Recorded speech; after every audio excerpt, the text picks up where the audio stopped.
and they weren't put there by the power company. It was pretty wild, but I don't know if somebody was trying some funny stuff, but yeah, there was like doggies. They looked like all down this one alley, and they all had serial ports hanging down off them. And I was like, "What?"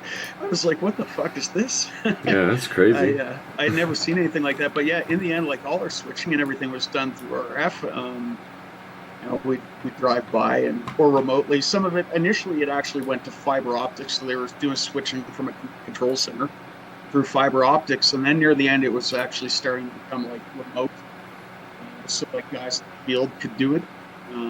So yeah, anyway, but that I mean that kind of maybe ties into a little bit with some of the work you're working on. I know that Yeah. the Maybe not. RF stuff. Maybe not so much. RF and Well, RFID might have it, RMF in it, but it's kind it of it different. could. I think it could though down the line. I think there could be an intersect in It that would type be of an thing. intersect, when we have access to doors and to power lines and power. Yeah. I was just gonna Well, say, when I worked at the power plant, I used it was a Proxmark 3 too. I used it to open up the gates to one of our. I probably shouldn't say the specifics of it, but it was a pretty sensitive location that it was a really feasible attack. It was like walk by a desk. Yeah, with that bad boy right there. That's what got the Prox grind antenna on it, if I'm not mistaken. Here we go. Yeah, that's Yeah, so I used that bad boy. I have a video of it somewhere too. I actually had the foresight to bring I had a GoPro and a Canon with me, and I took a video of myself opening the car gates and then going through a bunch of physical security perimeters, which, if you're not familiar with the kind of power industry or critical infrastructure industries, those are pretty serious. Those are a pretty serious deal. I want to make it very clear I had authorization to do these tests, and if I didn't, that's when you kind of start talking to men in suits about your yeah. things. The power grid. When you start messing with that, that is guys wearing black suits and sunglasses, and yeah, you're probably looking at in the U.S. I guess would probably be Department of Homeland Security would probably be knocking at your door. If you're lucky, it could be worse, I suppose, depending on what they think you might be up to. But, Yeah, right. It usually was the FBI, but yeah, they could escalate it to Guantanamo if they wanted, I suppose. yeah, that's pretty. How come well. you did that? Why did you do that? Why I'm did I? curious. Yeah. Oh, just Why? as a proof of concept, that we needed to not be using just the regular old Proxmark uh, protocols, because we were using just the straight up old school. Unencrypted, like I think low frequency. Yeah, I probably have one around here on my desk. I actually meant to have a whole stack of kind of stuff to play with, but yeah, it was just the older one that I think got beat up quite a bit in the community. But I want to say Prox 2. If that, Nah, you mean the original XFPGA, the green PCB board, or the Rise Corp version with the big antennas? Big um, PCB. so it I didn't put it together. If that's what you're asking, I bought it like assembled. Yeah, because then you had it way back in the time when you had to you have to buy the components and solder your own shit together, like 2008, Yeah, 2009. I remember that. That was actually right around the time that I got it. Uh, but I I believe you guys started, or well, I don't know if it was you directly, but people started selling the things in enclosures and stuff. This was before 3D printing, kids. Uh, I don't believe 3D printing was around when you guys first did the first enclosures. I think those are actually like straight up plastic molds that got stamped and everything. Can we see? Can we see? Can we see your device that you had there a second ago again? Yeah, Iceman? yeah. He's got so that's Okay. I'll let you explain what it is, but that's my favorite device so far. This is the newer version of it. So Oh, is it? there's Nice. a whole history of all of this stuff. I have actually a decent selection of all of this stuff. So let me see if I can get one of those old bad boys out from the drawer here. Yeah, Yeah. See, I was I've gonna never say. even seen. I've never even seen this. That what I was thinking of is like, like maybe 6 inches long, kind of That's Yeah, I think board, he's two yeah, pieces. Yeah. I think he's about to yeah, pull that out sure. right now. I have one in my Yeah. drawer right back I'm there. doing it. So this is the Oh wow, this that's is the old school. modified version with that plexiglass. Oops, let's see if we can put this one right there. That's a Radio Wars version with a bigger arm, 12 kilobytes of an arm on it. This is the black PCB, but yours most likely was this green from Rice Corp with the big antennas to it was created by XFPGA 2011. So yeah, this is that was the shit you can buy then. And then came stuff like this. This is the RV2. Actually, this is an RV1 before, which actually how I found out when, this is about 2014, 2014. And then this one came out. And this one had 256 bytes of the smaller chip on this one as well. And this one has the larger one and better antennas. So this was actually the first Proxmark that was nice. This one here. It was small, handheld, you get like in your hand like that. And the antenna was great. The one that you showed originally, what was that? What version was that one? This is the RV4. No, the second one. Oh, this is the Radio Wars version, a modified of the green PCBA version of it. But it also came out another version called the Proxmark Evolution. Was there? I think that's. Was there one that came on a blue board at any point? Yeah, Chinese clones. There's a lot of Chinese clones coming out.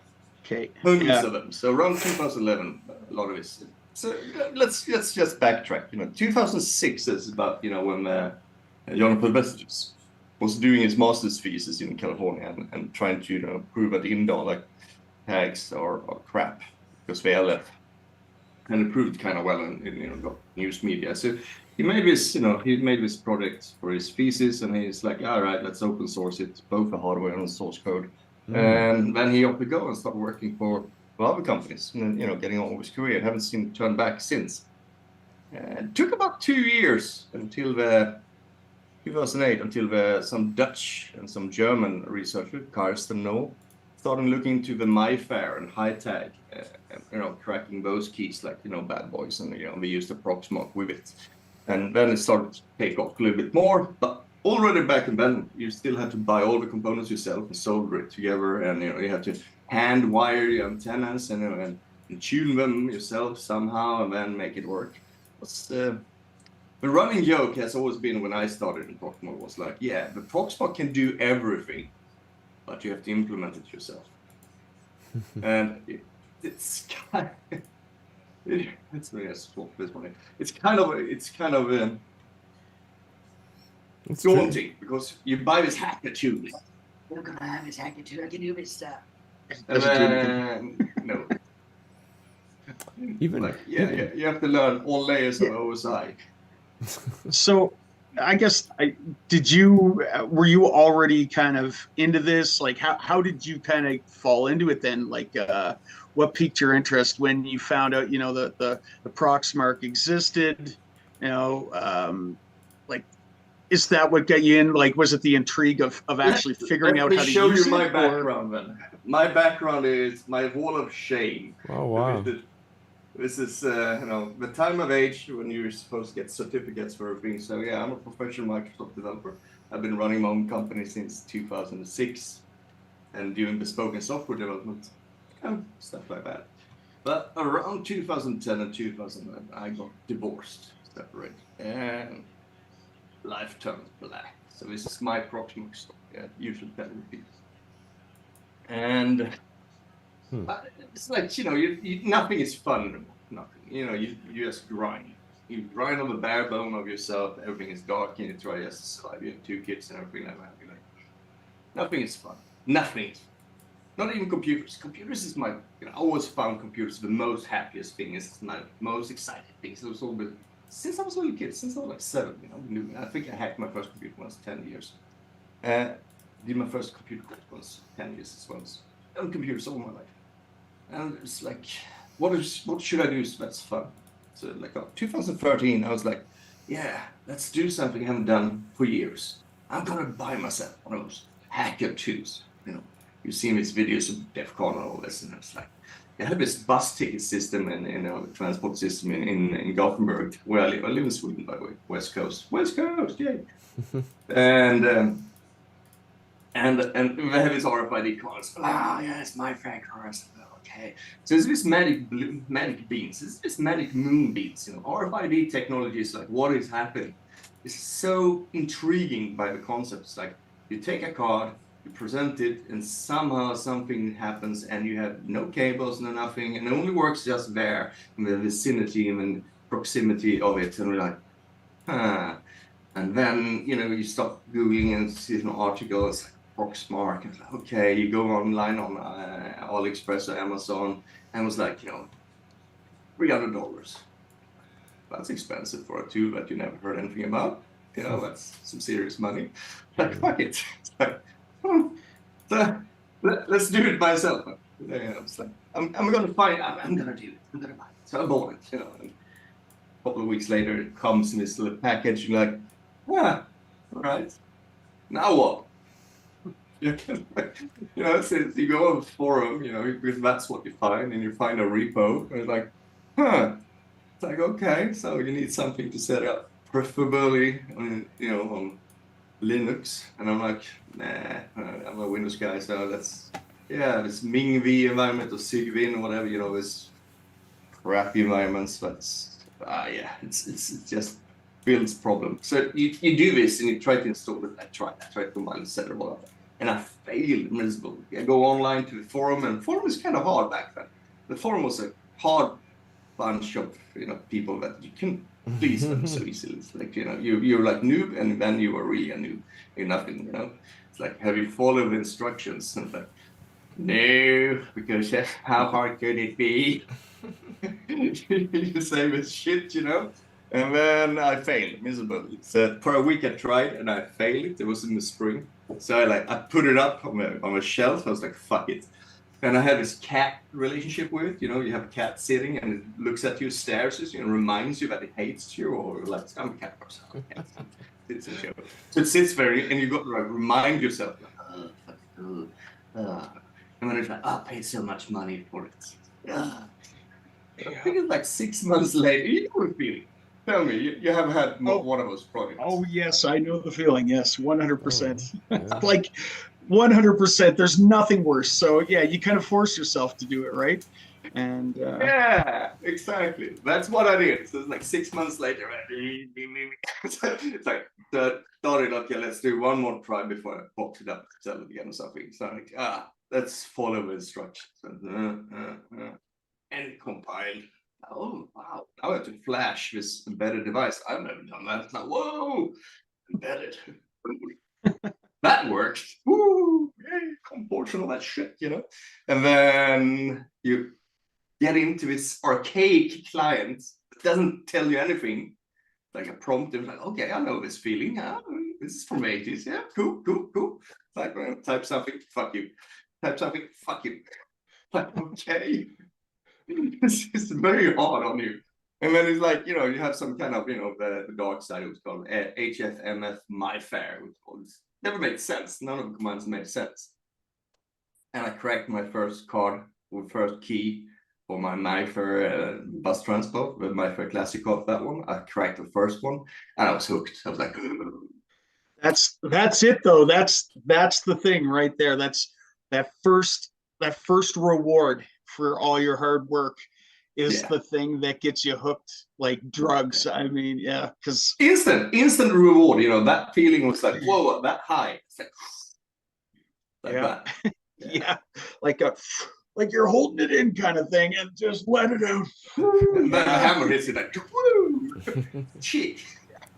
That's awesome. And how long from, I guess, when you decided to drop $300 on something you had no idea how to use, to was it, and by the time that you actually managed to crack your first card? That was 6 months. 6 months. 6 months. Really? That's not bad. So how long did you put it down for and not touch it though? That's the other. Yeah. That was 6 months. It was about 7 months There you with all of it. We were buying it, and you know, so then it was 6 months of periods like sitting on shelves, like yeah. Once, Yes. it's interesting how I don't want to trivialize how difficult it is, because it is difficult. I think once you're into it though, once you're spending some time with it, it just keeps coming. Like the answers kind of keep coming and flowing in, to the point that I think the last time when I first joined the Discord that you have, which by the way, anybody that's watching that's interested in the Discord, it's what's the easiest way to get to it? I guess. Yeah, the vanity URL Do you have one? always gets broken because of that shit, because of the booster. So we lost it again. I was like, fuck it. You know what I But mean? usually there's an invite on the repo, and you know, on the Discord, and on Twitter, and on YouTube. There's a link somewhere if you want to have it. I can get one of those invites over here. Well, I guess the It's a reason great I bring place. it up though is just that I was in New York, which is not New York City, mind you. It's New York. It's like upstate New York, so it's basically Canada. And we were all snowed in and everything, and there was nothing to do, absolutely nothing. I was at a Hilton, and I was like, huh. And I'm like, I'm one of those weird packers where like if I'm like anxious about a trip or something, I'll just keep packing stuff that I absolutely don't need. I did not need a Proxmark 3 setup with like additional antennas and all this other crazy shit that I brought. But it turned out to be really interesting and cool, because I got back into it and jumped back in, and you know, there's some things that I think it slowed down a little bit, the development of all things Proxmark 3. Even I'm not trying to pick on your repo or your firmware by any stretch of the imagination, but I think the No add-on worries. scripts in general, I've noticed, I think as technology's progressed, they don't, the people that created them have moved on to other things, and so you're kind of left with this thing that you see in corporate America a lot, which is, well, whoops, the person that designed the database that holds our whole company up has left and didn't tell anybody what to do. So yeah, I think the only point I'm trying to make is I noticed a lot of really kick-ass room for easy improvement. So if you're out there kind of watching this, even if you're not watching the live version of the show, because I know it's probably pretty light on viewers at the moment because it's not the normal time slot. But I know people will definitely be watching the replays, and if you're interested, check out the repos for Iceman's, for even just the normal project, I would say. And I think you're going to find that there's a lot of things that you can actually probably help contribute on and Yeah. fix. Well, I mean, I would imagine it's similar to most open source projects. You know, this is it becomes a hobby. For some people, it's a job, but for a lot of people, like you said, writing third-party scripts or whatever, add-on scripts. You know, I know myself. Like my GitHub has projects in there that I developed with the intention on maintaining Yeah. and developing, and you It's know, I the best updated laid it once or intentions. twice, and just, you know, other things kind of took hold. You know, but I have noticed that a couple, not that I write very much cool shit, but you know, the couple things that I did do that were kind of neat. people have taken and forked and fixed Have they? later Oh, cool. on. Yeah, so like just because like certain things in like for example, I wrote a Tor script, which was just for it was actually designed for Raspberry Pi, but it was meant to work on any, I guess, Ubuntu Debian type of system that would turn your, use a host APD and basically create a Tor router. And some of the network commands changed in Linux, Oh, right. and so some things broke, and I didn't maintain it, and I noticed that somebody had taken it and forked it and actually fixed it, Sweet. and yeah, so I mean that was pretty cool. But I think That's that actually I think what happens is you get people. But that's what I'm getting at is if there's people out there that are into that, good. go look at these scripts. You might be able to easily, because it didn't take a lot for these people to fix my broken script. Yeah, it's just Just a one couple, command, just right? a couple lines, right? So Yeah, a few lines of code. So I I think guess. that anybody that has that desire, seek it out and maybe see if you can help fork some of that code.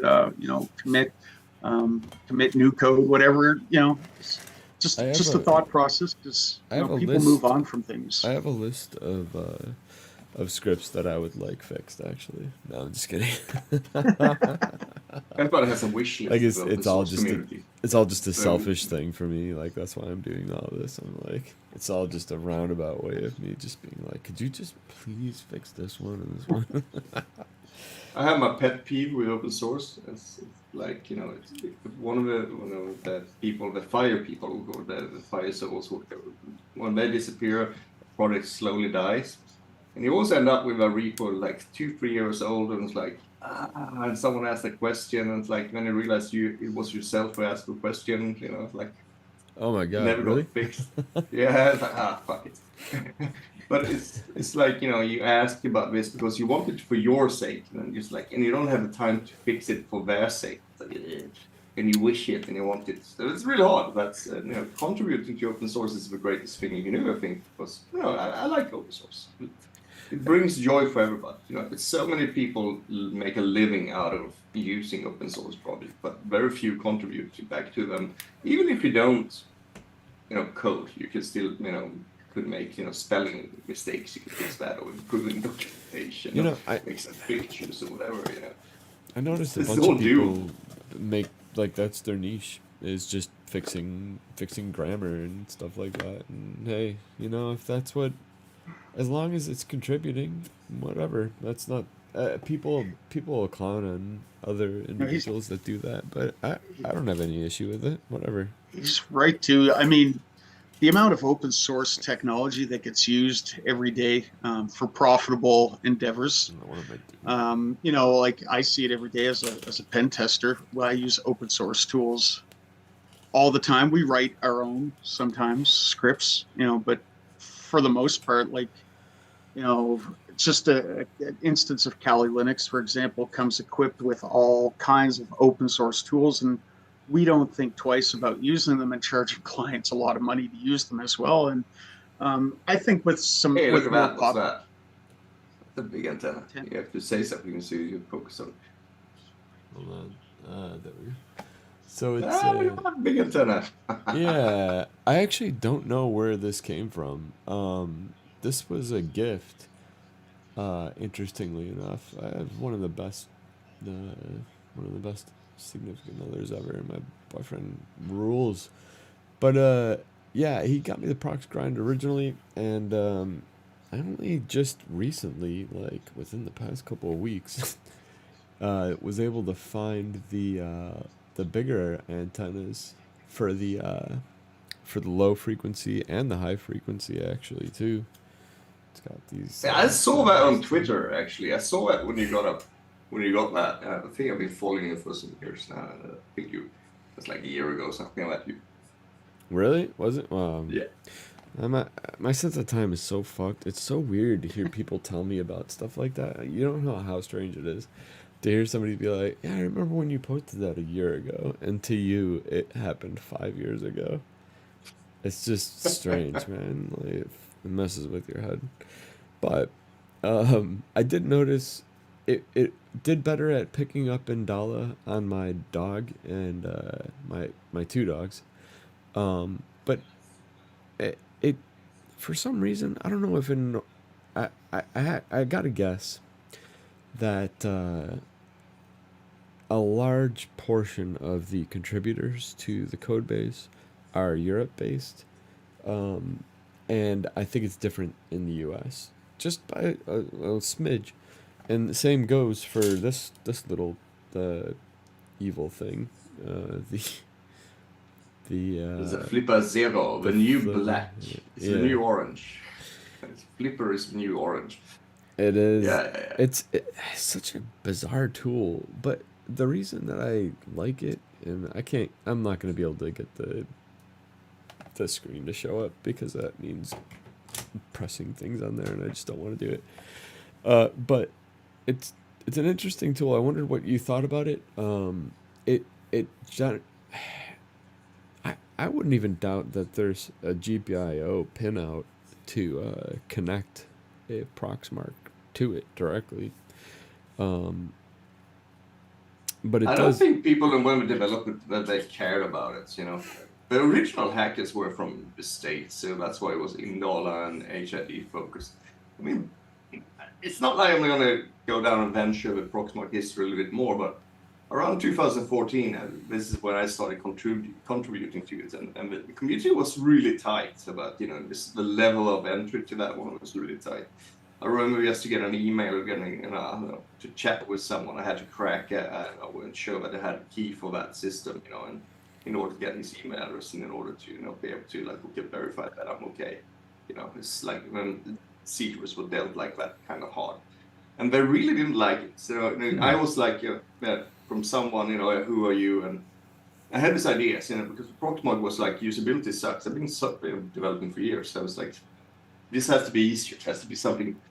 I can't sit and manually decode a trace by looking at the signal data. I can, but every time I want to look at a card, that's just time consuming and just wasteless. This is not a research tool. They sell it as a research tool. Yeah, I'm with you on So that. when you do that, it jumps over and start, when those things happen, that focused. And there's so many technologies in RFID. So many. They're low frequency and high frequency. There's so many of them. And trying to cover all is just hard. And getting data sheets and getting people knowing the intricacies of the Proxmark, it's tough. But, if you do one thing, for new people who think about that, they buy a flipper and they're happy. Oh, it's like, yay, cool. And then we get a little bit more curious, maybe. Yeah. It's like, and want to do things. Yeah, we want to do something more. Right. I was like, fine, great. We go and get a Proxmark. I've seen a couple of those shows up in Discord. I think it's great. And I'm like, I want to code and do something. I was like, okay, let's try to do the simple stuff first. Learn the LF stuff first. And once you understand those things, it's like you get a knack for it. If you look at a code for it, which is much better today than it was ever, you can get the feel for it and do some minor adjustments, and then you see what happens. And right now, just the last month was this explosion of contributions I haven't seen for a year. So it's like we talk about getting PIV support, reading PIV cards on the Proxmark. I'm like, that's cool. What are those cards? I'm not familiar. PIB? PIV and SIV are usually used in government and high security places where you want really top-notch security for it. So you have this asymmetric key system that is with certificate that is squared and sent back and forth. Nice. Somebody So did ask in chat, speaking of Flipper, when are you going to finish porting ICEMAN firmware to Flipper? It's better for RF hackers, it's not RICs. I have one for you, RICs. This is for the RICs, the RF Hacker Sanctuary and RF Village.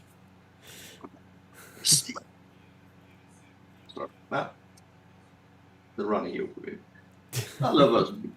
Oh, you had me going. I thought you were going for it. So did I. No, it's from Betsy. I wonder if that's the same Betsy that I remember from way back in the Nintendo Pokemon Go hacking days. If it is, shouts out to Betsy. Holy shit. It's pretty. The flippers really taken off like in the last little bit, but I'm pretty sure. Like I don't know. Maybe I'm remembering things wrong, but I'm pretty sure I saw people with like flippers like back like 2 years ago now. Like, is that? Am I No, imagining things wrong, or no. like They had is it? limited What? Why runs is it? because it was a Why is it? Kickstarter. It was a Okay. Kickstarter for a long time. Yeah. I was gonna say, why am I seeing this huge explosion of them now? Like, I open Twitter and I see people just rolling down the street, popping Tesla trunks all over the place. Like, it's like, That's like which that's one of the I mean, more lame things to do with it too. Like, well, that's the thing. I don't really know the full capability of it. Same with like, the Proxmark stuff. I think I was telling you earlier, Dan, before the show. Like, I've always kind of found some of the hardware hacking, especially like RF stuff, pretty intriguing. I just, I don't know whether it's time, resources. Like Iceman said earlier about $300 for a Proxmark, and it's like, if I could use this thing, am I going to go drop $300? Or do I have something else that I could spend $300 on that I know exactly what I'm going to do with it? And it's yeah, kind it's of fair. created a barrier. Maybe a self-imposed barrier, but I definitely think it's cool. But what type of where are the limitations, and how far do you see like RFID stuff? How far can you take that, and what different applications, use cases are there out there for maybe our crowd that's more like me? I have a basic understanding of what it is at the most basic level. I know that it's used for physical security assessment stuff like that, but where's the limit? Is sky the limit, or what do you think? Oh, it's a big, broad question. I try to see It if I is, can break yes. it down for you. See if I can break it down. Been around. So, RFID tags is everywhere, right? You have them everywhere. You have implants in a chip. The biohackers are a big thing. Even I have an implant. I'm a psycho. And credentials, physical access control is big, and payments, EMV. You pay with contactless, you believe it, and all of that. The magic moonbeams talking with RFID with a reader. Is it secure? That's the question. How do you answer that? Then, yeah, they are certified and everything like that. I've heard so many times over the years saying that they are so great and so good, and this is unbreakable, and this is the top-notch shit. And I've hacked almost all of it. And I'm like, yeah, okay. I don't know. Maybe not. Maybe it's like, usually I say like this: if you don't have a support for a protocol or a technology within RFID hacking, you can't make people do research. It was for years. It's the example with Desfire, my for Desfire cards. Very high tech cards, comes up in several generations now. And there was one side channel attack against the first version, the DC40, and then nothing. Because there was no Desfire implementation. All the data sheets and documents needed was NDA walled. That's what NXP does. So nothing but do it. It's a very complex system. A lot of crypto, a lot of things that goes wrong, different communication modes, complex product built on more and more and more stuff. And is it secure?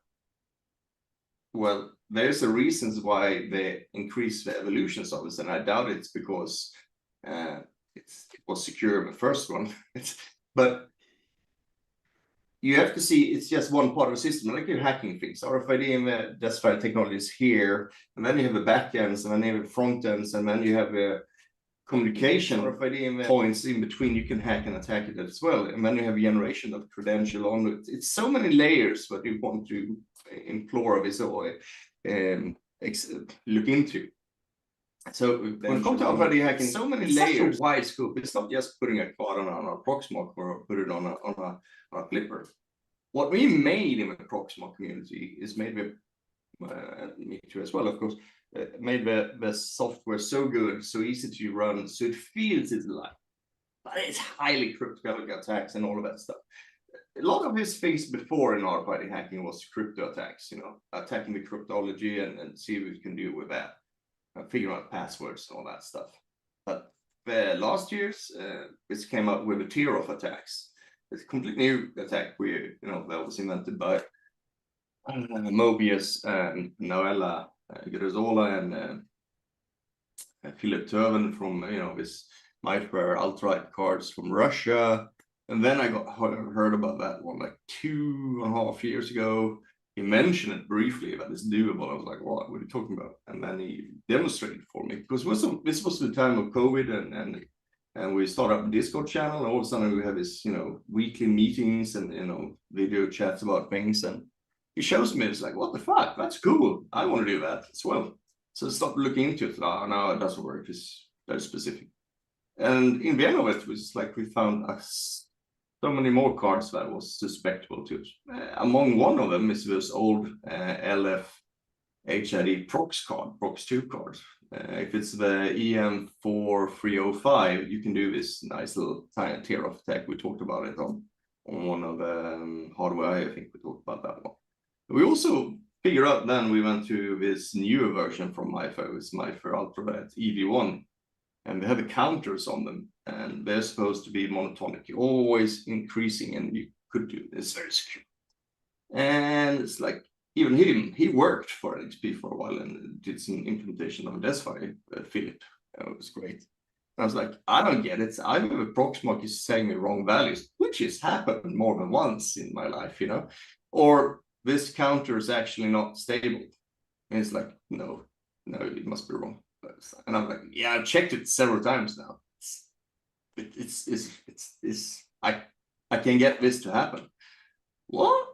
Then 3 weeks later, yeah, he figured out some other thing. He took that to a whole different level, and there's a CV, so it's like, what is it, 140 million cards in this world, but it's not secure counters on anymore. But yeah, it's part of it, It's a constant evolution, I guess, just like anything. Yeah, it's a bit of a cat and mouse game, I guess. The technology tries to stay ahead, and yeah, I mean, you're always right behind it, trying to break it, and But this is the funny part, though. If you start to manipulate and you put your hacking mindset to it, and it's like, all right, you say it's secure, but how about just go and do some banana stuff about it? Just go wild, do the crazy stuff, do the simple, stupid things that people say, nah, it can't be done. Do it anyway, just for the fun of it, for the lulz. You just do it, and then maybe you learn something, right? It's all about the learn. It's like, and once you've done that, you learn something cool, maybe, and then you start thinking about different ideas and approaches. I mean, this is nothing I would have, come up with when I started with this. Well, when you're having fun, it kind of creates it enables you to kind of, I don't even know, like, relax your mind.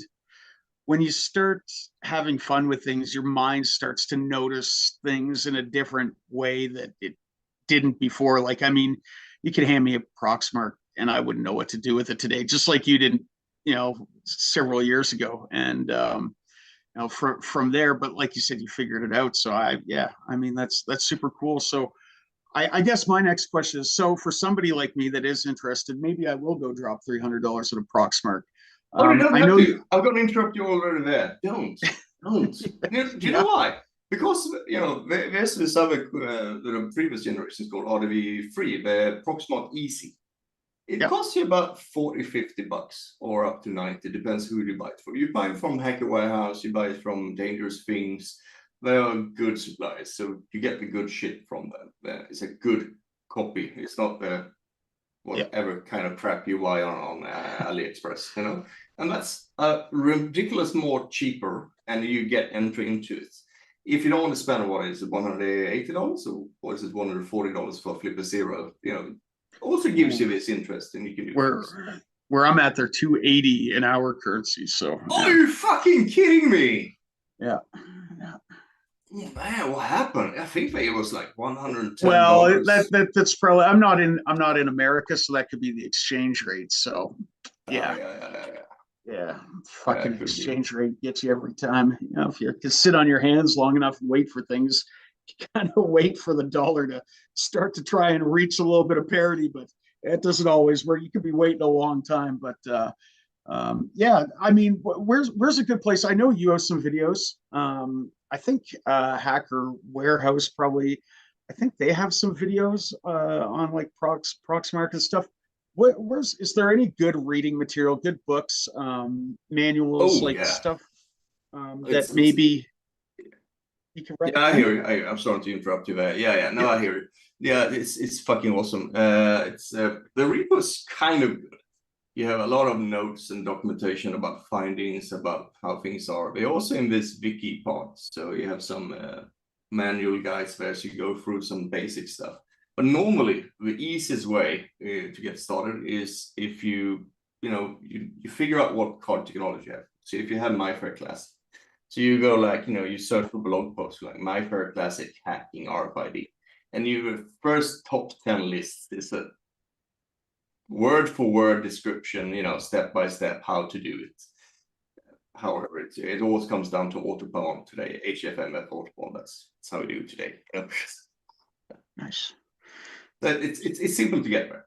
But Yeah. then you're like, okay. But start with your first cards, what you have at home.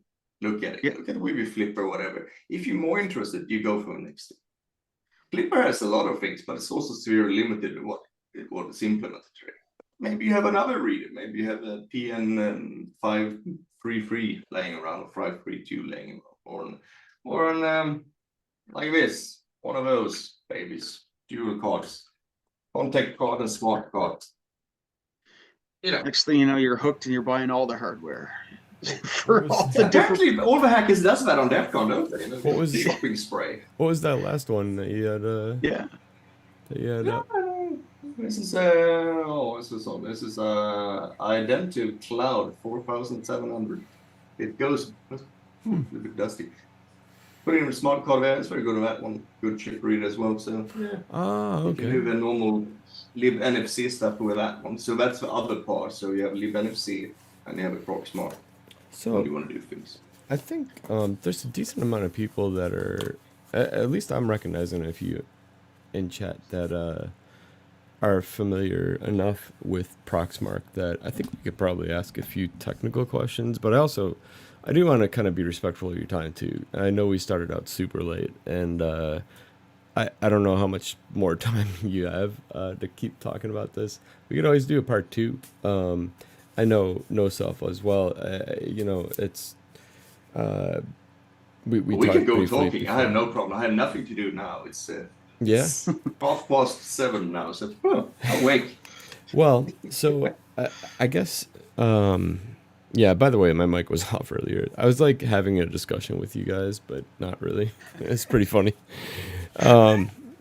So you just thought we were assholes, just ignoring you the whole time? Well, you were railroading over me plenty, and I was like, all right, well, whatever. I told him because I did. In fairness, I did tell you to at one point. I'm like, oh man, I ramble sometimes. Just go right over me if I'm going off. I'm like, man, I must be talking a lot lately. But what's the significance of a magic number card? And this is one area. This is kind of where I stopped my RFID research and had to put it down because of the various hells in my life. And I'm starting to pick it back up and get into it.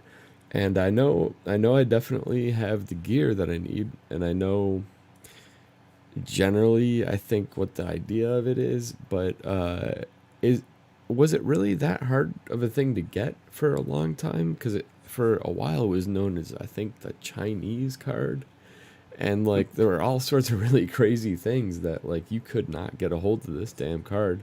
Now I think it's even emulatable just on one of these. Could you explain what that is? Yeah. Could I know? All right. Fuck That no. was a question to me. Right, cool. Yeah. So you pull up the flipper and go like, can you explain that to me? It's like, what? I guess the magic number card, Yeah. or whatever, the Chinese card. Yeah. Yeah. The magic cards. Looks like this. Usually, this is a Chinese bandit backdoor card. So once upon a time in the whole area, this card has some kind of unique identifier.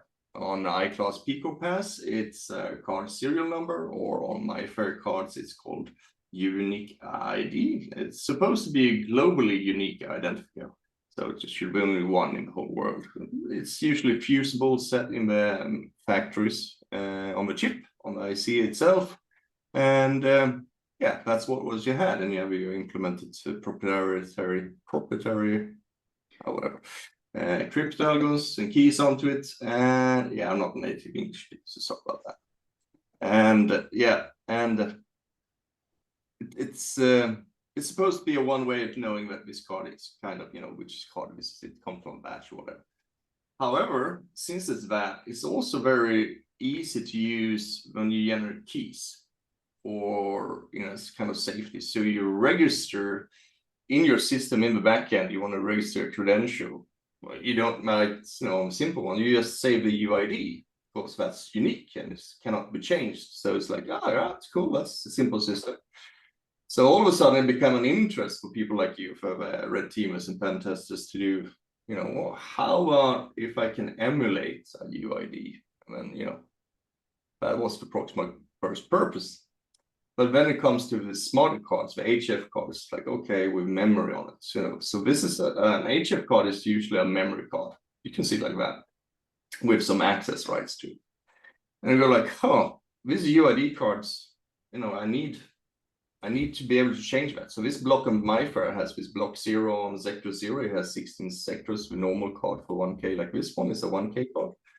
And the first block is manufacturer block, and it cannot be written. It's written in the manufacturer and it's fused. So you use that in the backend system and log it. So what naturally is, if you want to clone a card, you can clone the whole card with a key recovery. You can get all the data out of it. But since you can't write the UID card, the manufacturing block, you can't make a perfect clone, and you can't make, the clone will be blacklisted because it doesn't have the right UID. With that said, what I've heard, the original story is not the US, in China, we have these elevators for multi-tenant homes. So the elevators up there, people get a card and they use a UID, and then they tend to not want to pay money for things and find a way. Life always find a way. So it comes up that they took either the unfused cards directly, the gray markets from the RFID factories, took them out and then fused it once, and you can make a copy for your elevator in your house, And then it comes out that some of these chips are programmable, so you write the whole system onto it. And those were also UID cards. But what they did allow, or the third one, was actually an IC that the manufacturer that changed. So what we did was, you have a normal MyFair Classic protocol and crypto on it, and then they added, how would you do it? How would you make something changeable that is still applicable to the standard and still not following it? Because that's why the magic is there. You have to do something that's not following the standard, but still a standard. So we added to what we call the backdoor commands. It's a commit into from some Chinese 2013. It says Chinese magic backdoor commands. So it sends two different commands: one to set the card into the magic mode, and then you can read and write every sector without the key, even the manufacturing block. All of a sudden, you can make a very super simple, perfect clone. You can be a byte by byte perfect clone, unchangeable, interchangeable. You could now clone that GUID or whatever, that unique identifier. Yep. Interesting. Yep. So, yes. So that's what you purpose, and then with all the next cards, I'm going to talk.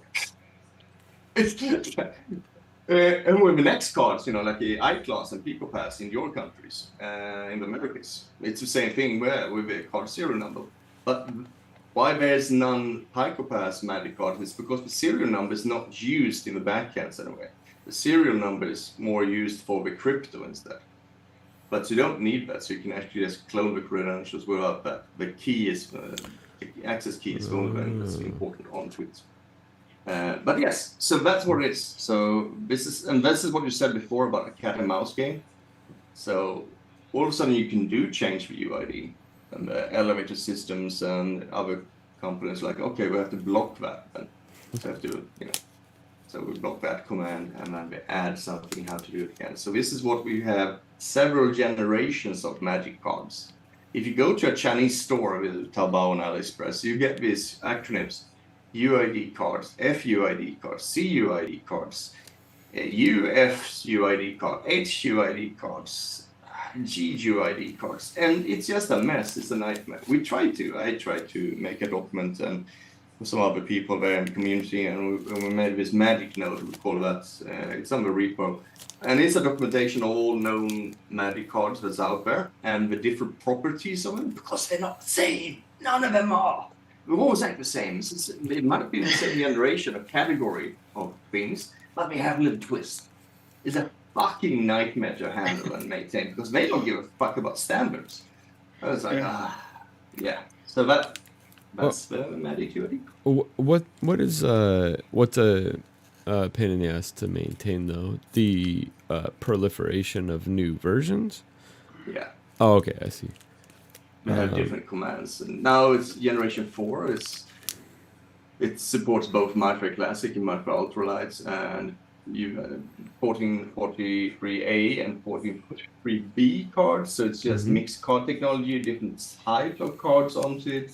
It can be locked, it could be reset, it's really cool. What the ultimate card that came out with the concept is that once you present it, you can just restore it what it was before. So, you can always take a fucking ticket in the system. So you go to a bus ticket. I was going to ask, so the previous iterations, you could not overwrite them a second time? Is that some, because that was how the texture was, the cat and mouse game. So how do you know if you present a UID card? Yeah, well, you try to write to block 0, and if it works, not gonna allow your card. So we have this, write only once card, so you can write UID once, and then it doesn't work. But then you can only use it once, and you paid what, $110 for it. It's like what, $20? I guess you better make it count at that point. It's better be the key to the vault. Yeah, exactly. It's pretty cool though. So you said they're on the 4th iteration now. Is that what you said? Yeah. And this is kind of like, but for now, is this kind of like the key to the kingdom, or is what weaknesses? I think that generation 4 costs the G2. It costs about $40, so it's way too pricey for any piece of kingdom. It's a great card if you want to, but it's just too ridiculous. You need, that's why you use the old ones, because it's simple to use, so you can't brick them. The generation 1, 1A and 1B, you can't brick them. And because of the crypto keys, you can always extract the memory and change them. But on other cards, you can brick the card, and then you got, because you can fuck up the keys and access rights. So it's with it and not with it. Which card? I didn't know you could brick them. Oh yeah, you can do a lot of things. This is why you wanted actually UID cards as because MyFair Classic cards is a pain in the ass to handle if you don't know what to do. You can write wrong values to the sector traders. And the MyFair Classics, typically you see those in what, from what I understand, that's everything. That's like in America at least, hotels, very commonly MyFair Classic, MyFair 2, I want to say. Usually 1K cards or 4K cards, yes. Yes, right. Yeah. I was so close to getting it emulated or whatever in the Hilton hotels. Could not get it though. I forget what the reason was, but that's what actually made me thirsty to actually but do a pull, and there was some. Don't get me wrong, it worked if you read it and simmed it back. But these standalone modes, those are the ones that I've noticed could use a little TLC every once in a while. Like the EMV one specifically, the last version I have, I can't say recent because it was back in, that was years ago, I think. But I think it actually erased my my credit card wherever it is. I still have it.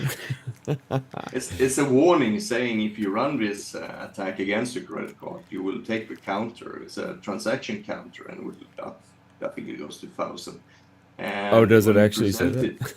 Yes, I missed if you it. present that to your to the card read to a genuine reader, it will says, "Hold on, this is not 10, this is 1,000. Someone has been doing something nasty with this card. I'm blocking you."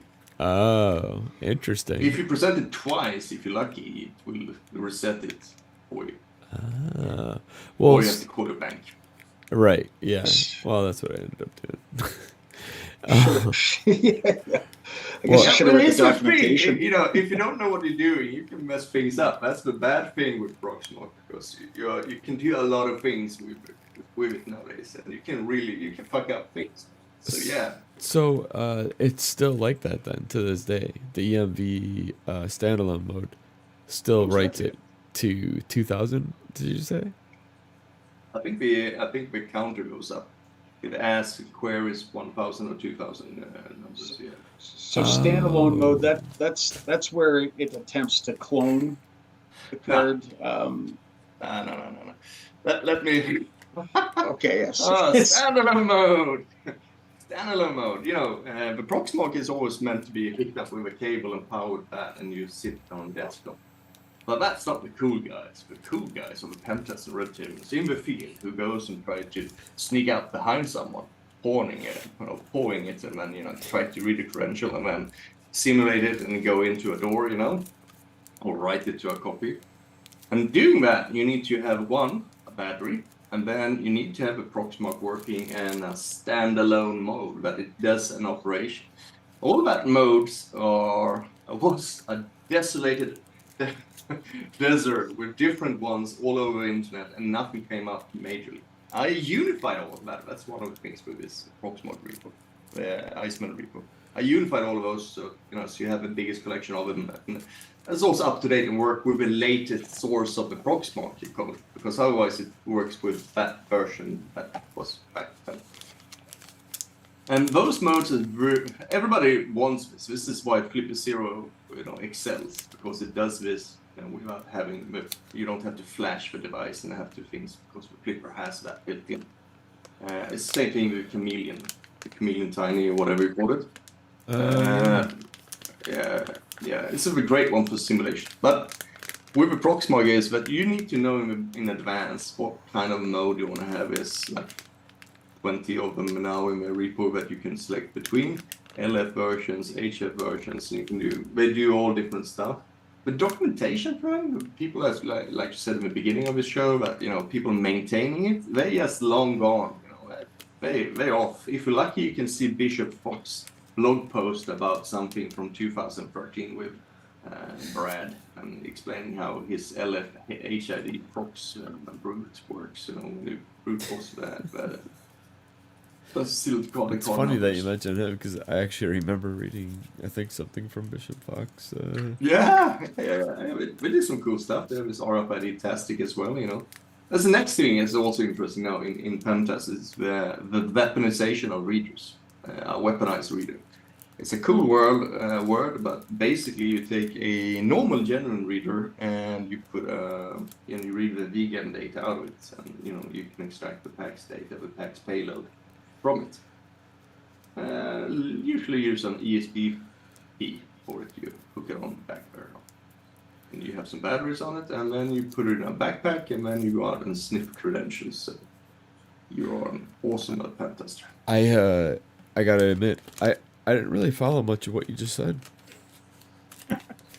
You used a lot of terms that I just am not familiar with at this point.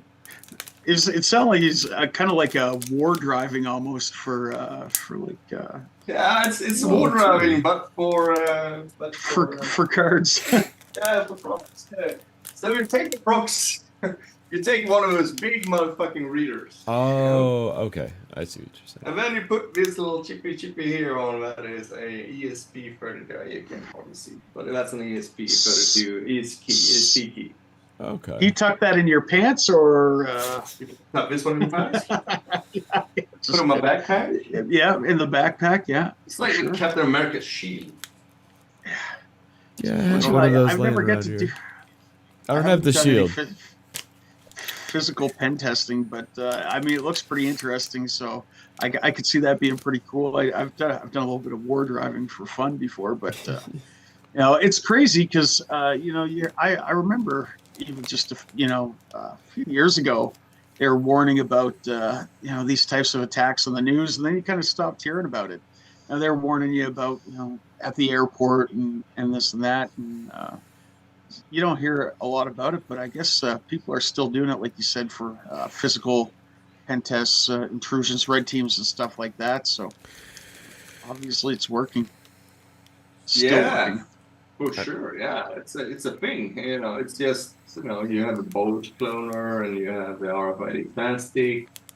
You know, you buy one of those genuine readers. You know, you put an ASP key and batteries onto it, and then you collect credentials, and then somehow you want to replay it. And even if you are pen test, you can add this ASP key. You know, you open the wall-mounted reader because that usually on the weak side of a door. You know, What the exposed side. what You kind add it on. what kind of key are you saying? Are you referencing? Oh, ESP the key. ESP key. Okay. Let me. I will drop you a link. Yeah, I'm not familiar with that offhand.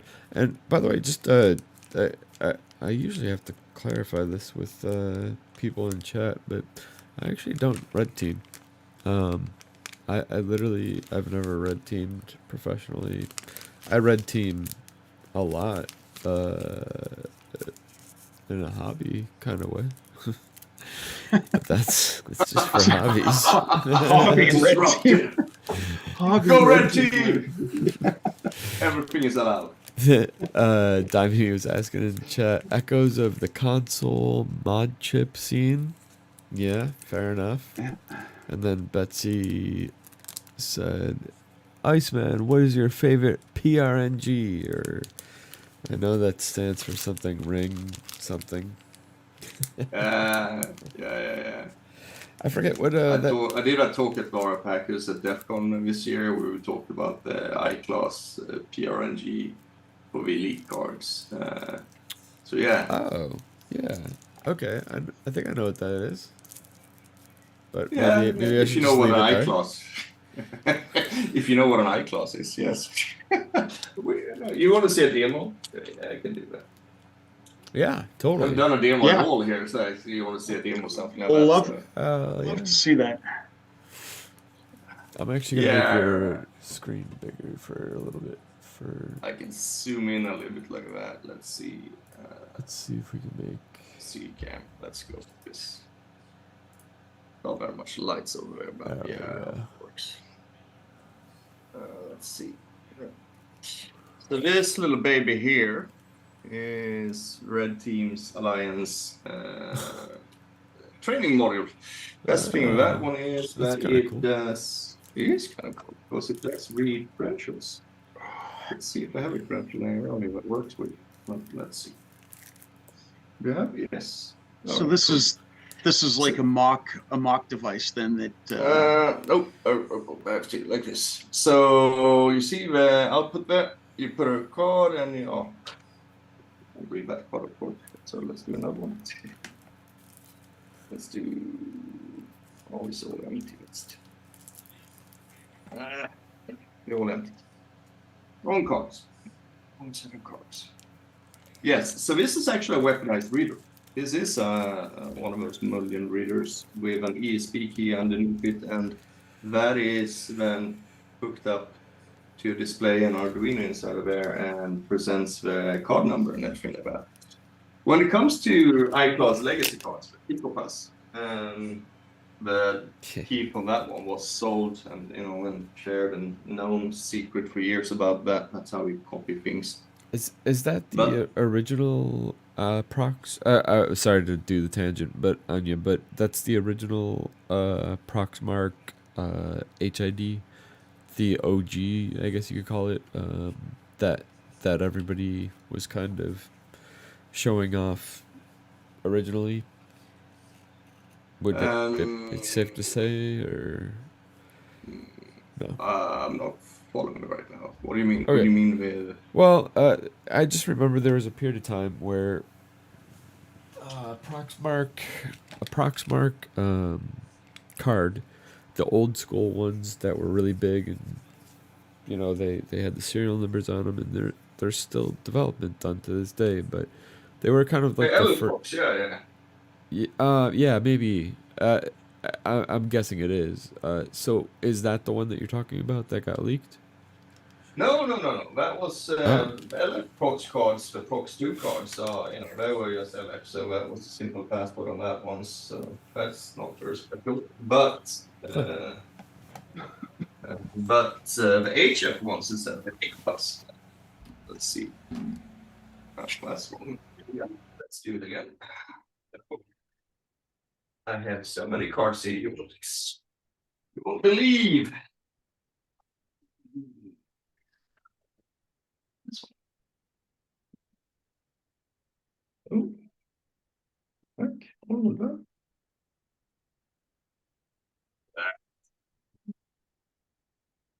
that. Excuse me, I'm going off on a tangent here. I have no order in my cards. That's a piece. This one? No. There you go. That worked. That's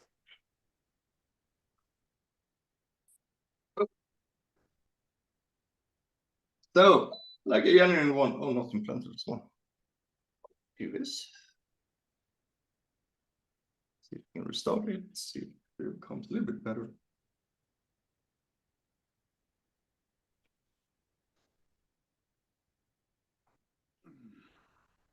Just looking at the one that I have here from a place, and it's the iClass GYXT. Yeah, exactly. So that's a Pico Pass normally, and with Cortec, and then on top of it, it's an HID credential, which is then sold as iClass. Legacy is called, or iClass Standard. Very old technology when the crypto was broken like 11, 12 years ago. And some great research was done. The Heart of Darkness attack. The one that I'm referencing? Most likely, yes. Wow. Because I cannot get this thing to be recognized by anything.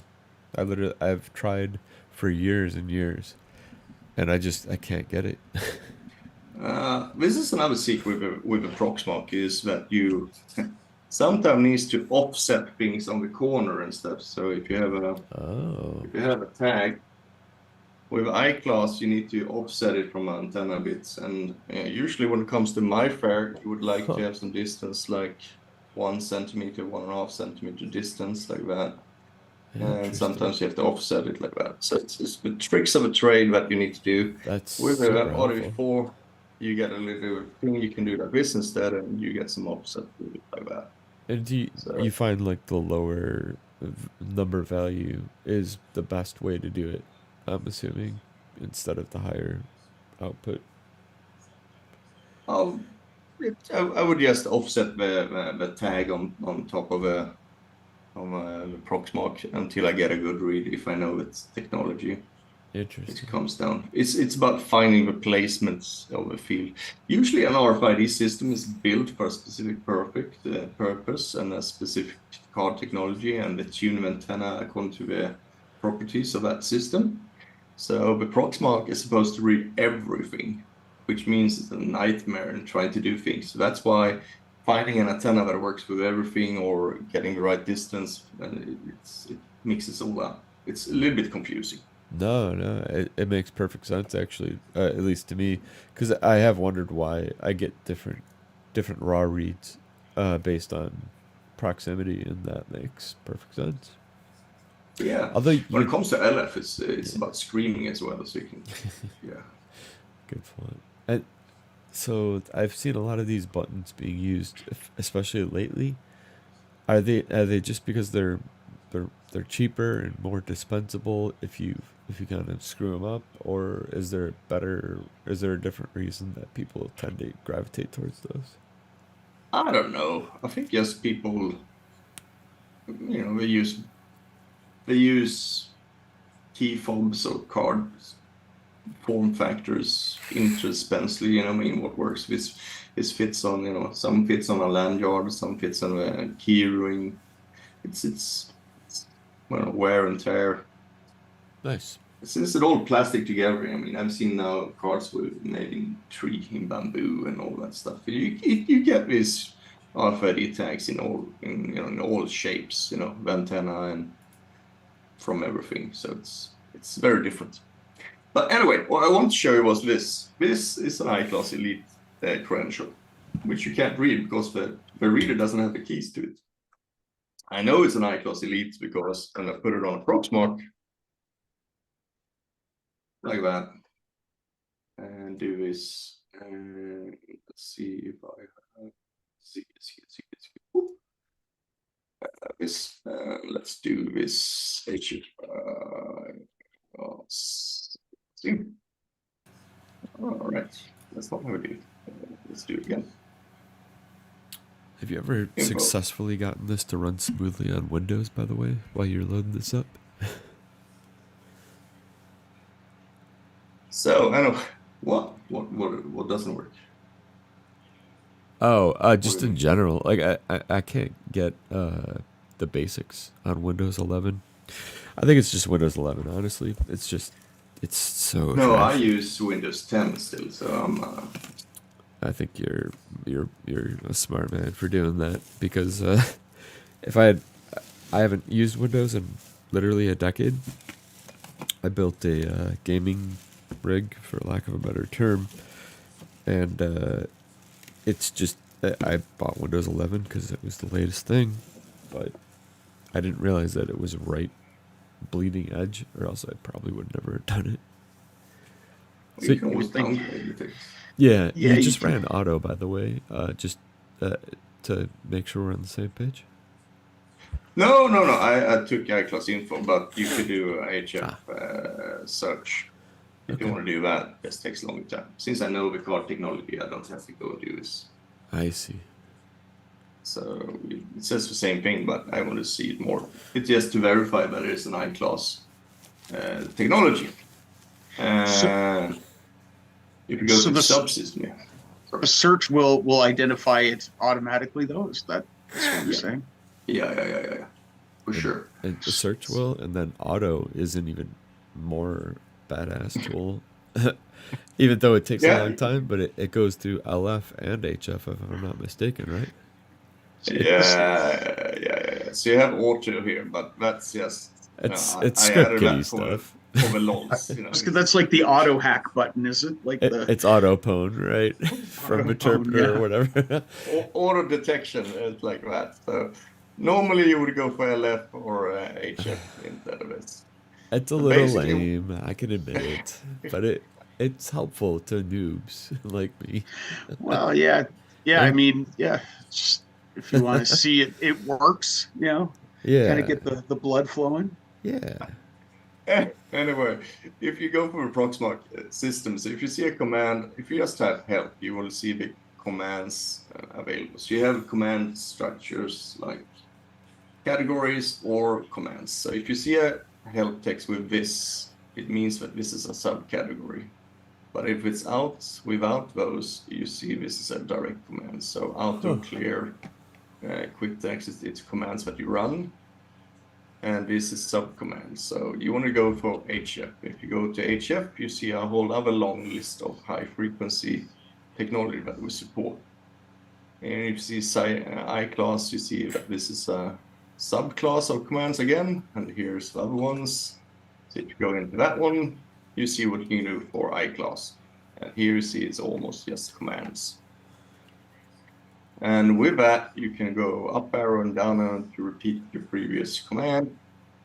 And if you go for info, you get a little bit data out of it, reading the configuration and see what it is, where it verifies that it's a legacy card in PClass 2.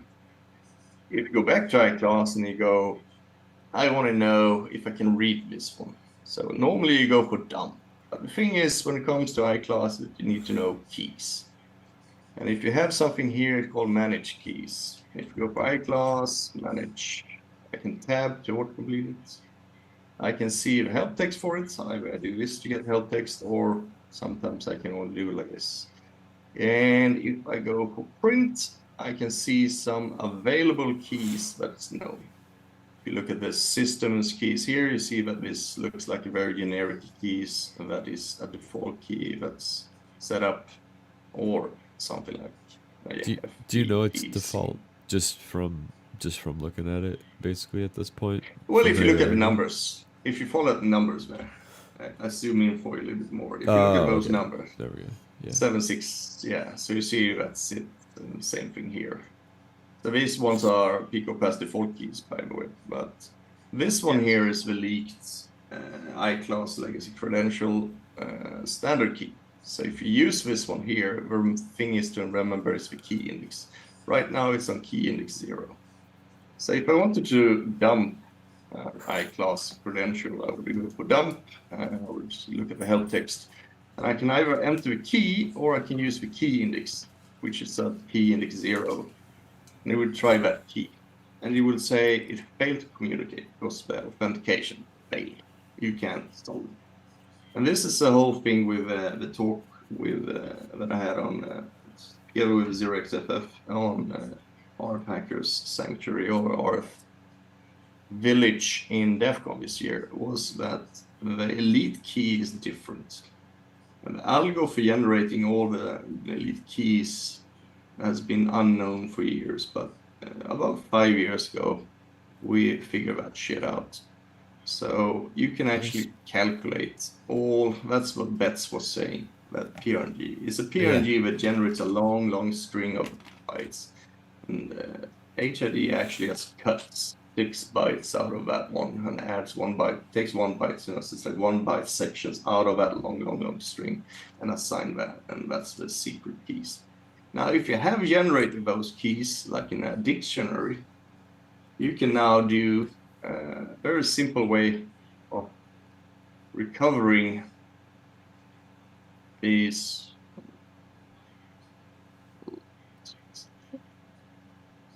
keys as well. I can take those now, but default keys. That's not no. There we go. I can take those default keys and I can tack on that I want to do it on elite mode, and I can run a dictionary against it, and I get a key, and it finds a key.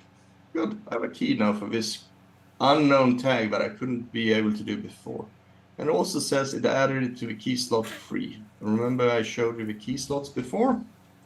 I can now type HFI class dump key index free, but I also have to add on that use the elite algo, and I can now read totally protected HID elite keyed credential, just like that.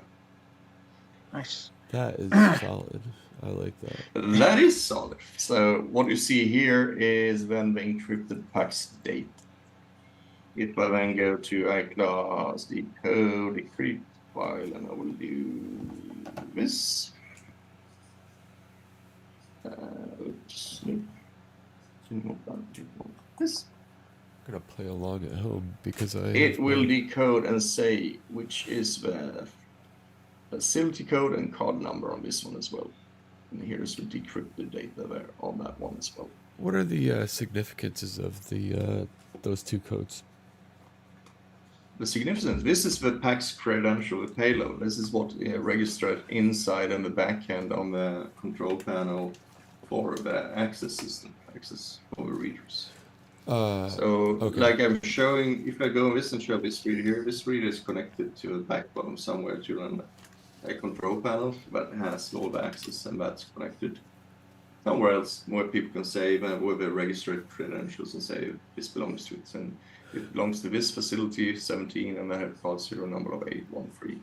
Is it? And that's what's stored there. When you say it's connected somewhere else, are you actually saying it's literally connected to an unknown kind of repository, or is it connected in your like office or home or whatever, somewhere else in another room? Yeah, I know. It's like all the, you know, if you have a reader on a site, all the readers there, if you're not a standalone reader, all the readers are then connect by wire Okay, so you To just a- mean to a in control panel. general, but to a not centralized server somewhere within the Yeah. building then? Yeah. So so WinDSX. I'm assuming is still around, things like that. Oh, it could be. You know, I think this is on Lenel and all these different kind of panels there doing things. Yeah. So you know, Awesome. there was some talks about hacking those HID panels on DEF CON, you know, on Black Hat this year. I think it was a talk with that one. For which ones? With Well, I think it was DSX? the Lenel Oh. control panels. Yeah, they nice. hacked the shit out of that one. WinDSX, I remember a long time ago. That's 2010, 2011. I remember there was a SQL vulnerability that you could just completely own the entire system with like 1 or 2 ticks. Pretty crazy. Yeah. So Yeah. I guess that kind of brings up the next. So now this might be something this is not my realm really, but obviously when you have a system that reads a card like that and you can control data, is it possible now to when you have a server, when they're not standalone, is it possible to inject cards with like malicious types of payloads that deliver that is then read by the backend system? Is that a thing? I don't know. It seems like it RFID could be. viruses. Yeah. It's because just hearing that, just seeing that seems to me like okay. It seems to me that there's more than just the potential to open a door here. It seems like there could be. I don't. Again, not really my forte, but it just seems like maybe not just one door. It could be more widespread attack than that. So yeah, there is viruses. Then that's pretty interesting. It's an interesting concept because access control panels like this one here that talks and communicates with vegan data, it's more or less safe on that one. But if you take a storage or a store system, with price tag systems, which uses UHF normal stuff like that, they could be suspicious to it. If they take that one and it depends how they did the backend with the queries and all that stuff. But yeah, they can do that.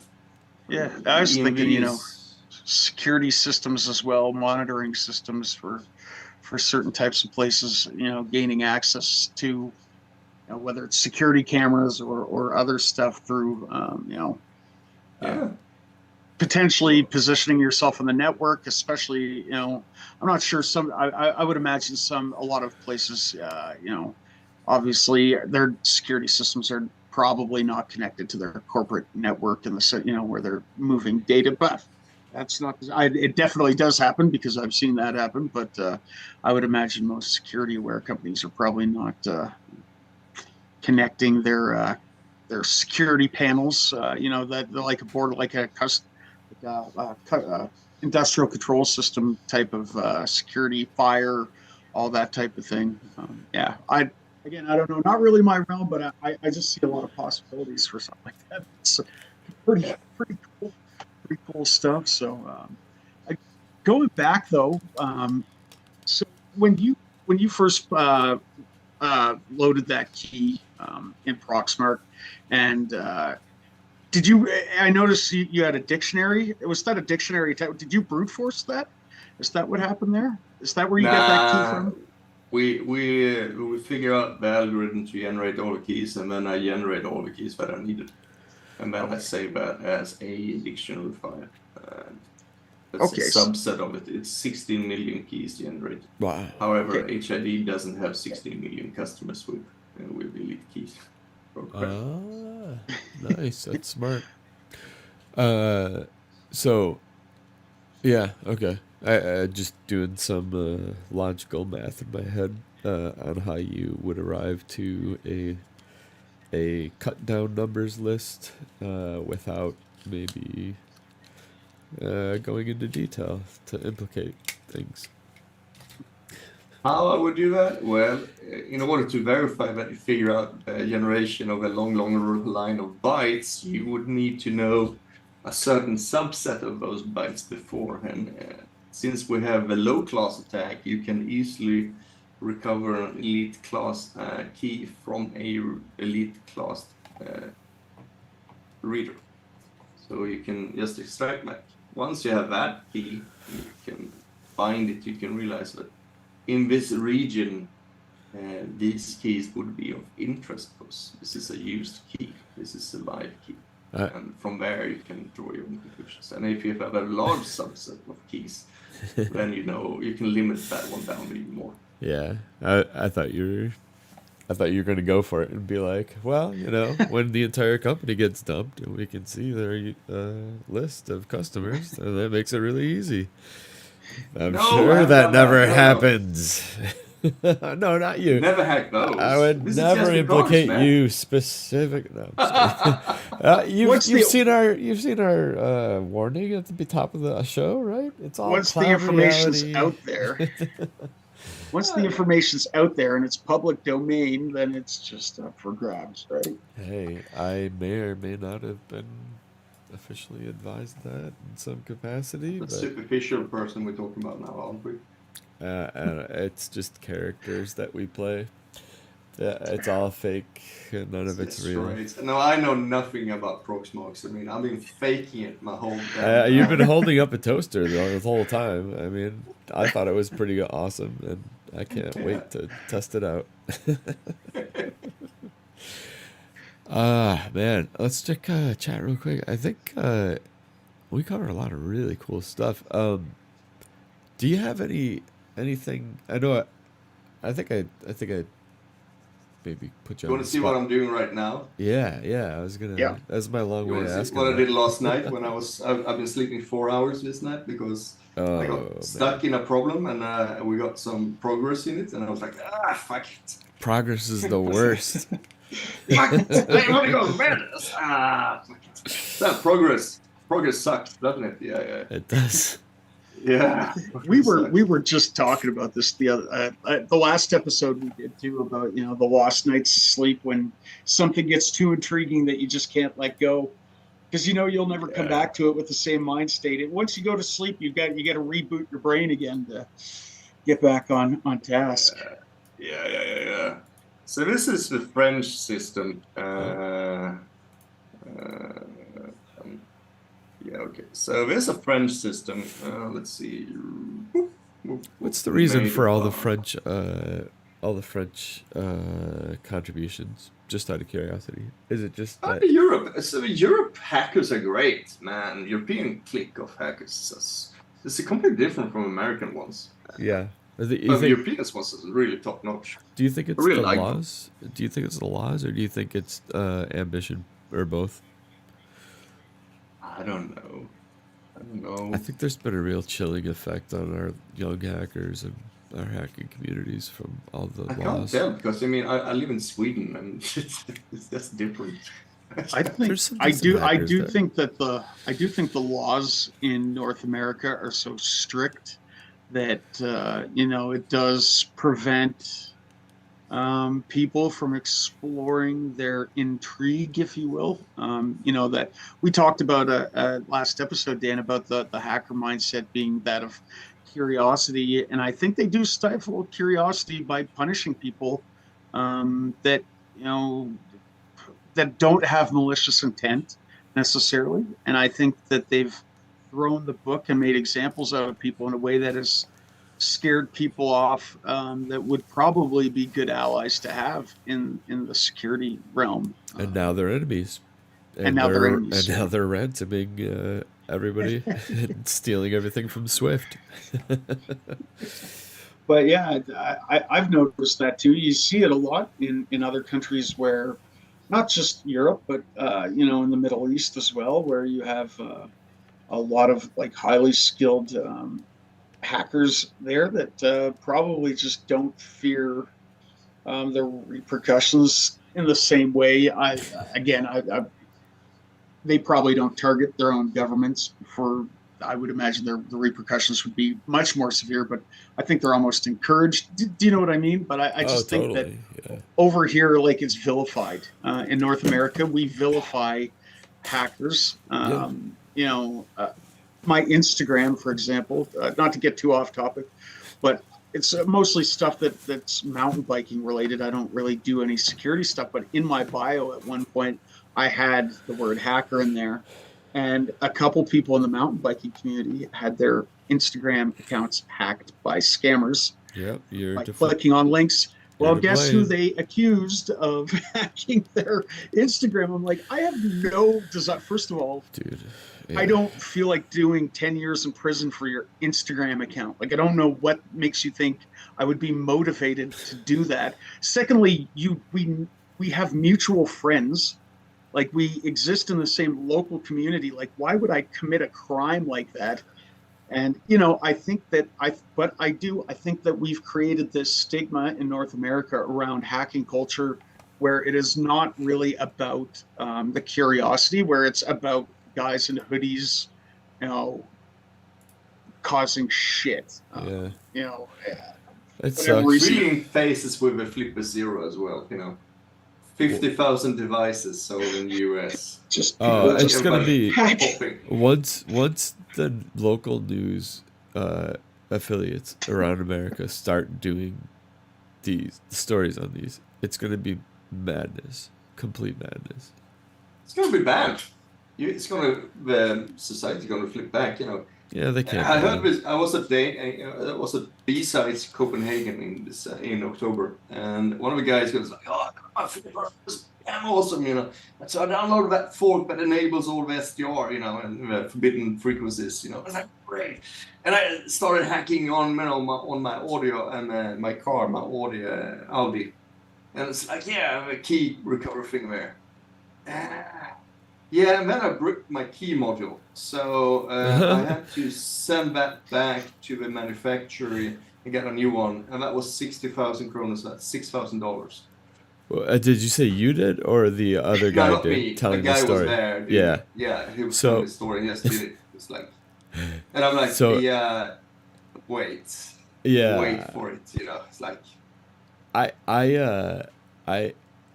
just before the show actually, I went to a auto parts store and asked specifically because I have a Dodge Jeep truck, or not a Jeep, a Dodge Ram truck, and I specifically asked, hey, can you look this part number up and tell me how much it is, because I want to have that part for when I do brick it, because it's going to happen almost assuredly. By the way, Betsy, I think you helped me brick my flipper by trying to read that as a Pico pass. yeah, Betts did that. He added an I-class to the flipper. Yeah, so it's one of the great contributors in the community.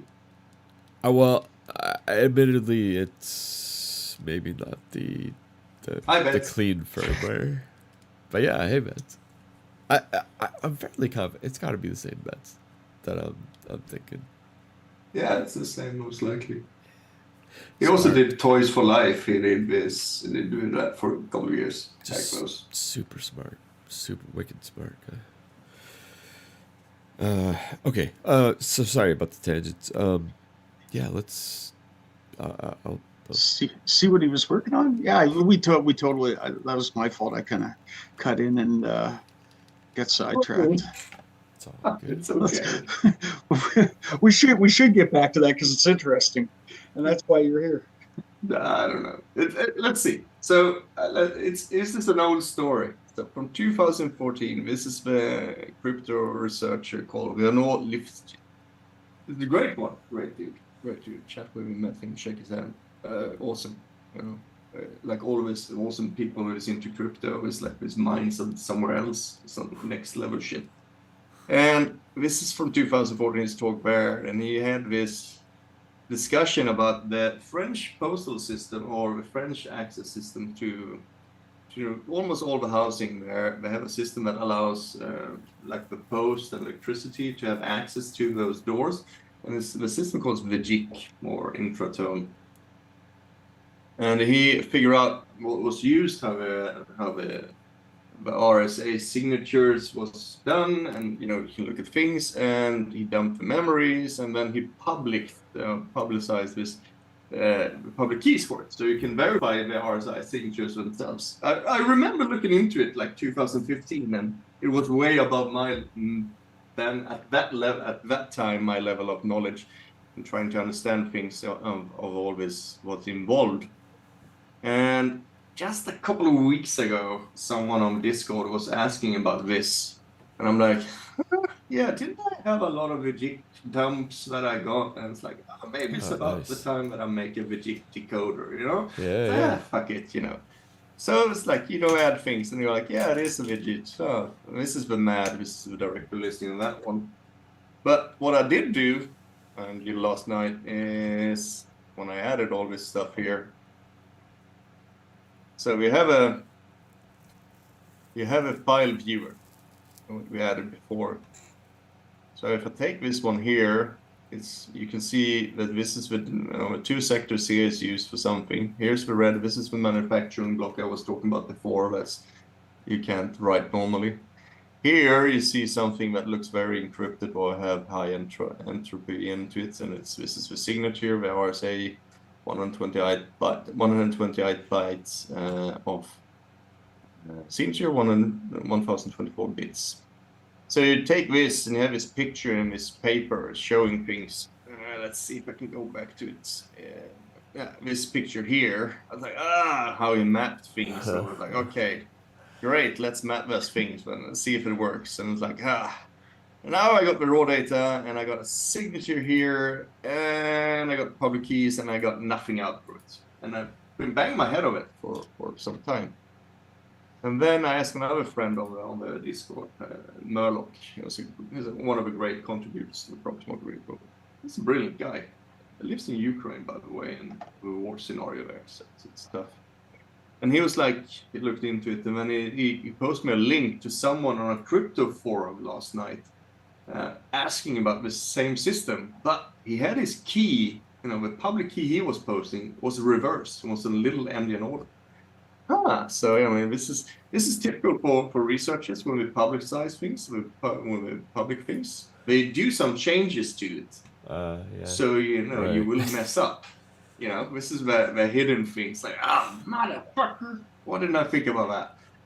So I was like, okay, let's try the key in reverse and see if that happens. And I didn't manage to get anything out. I was like, what is wrong? And then I was like, how about I reverse the signature instead then? And then all of a sudden I get this data out, that looks not like that. Look like different keys. Nope. Here, yeah, I got this one out. I'm like, odd, but this does not have high entropy. This one here. If you look at this one here, oops. Let's see if I can zoom in again. Thank you for that. This one here. So if you look at that string of data, I'm like, I mean, I've seen enough stored data in my life, so it's like, this really looks like this is stored. Those and ones. Yeah. Especially like this, it's like this section here. It's like, and I'm looking for a section of zeros, and if that was a value that was stored with DC01, that would be zeros. Like, I see this everywhere. What's the significance of zeros that you're looking for? Like, why are you looking for zeros? Usually, one of all is the zeros. Usually is because you see up here is lots of zeros in the raw data.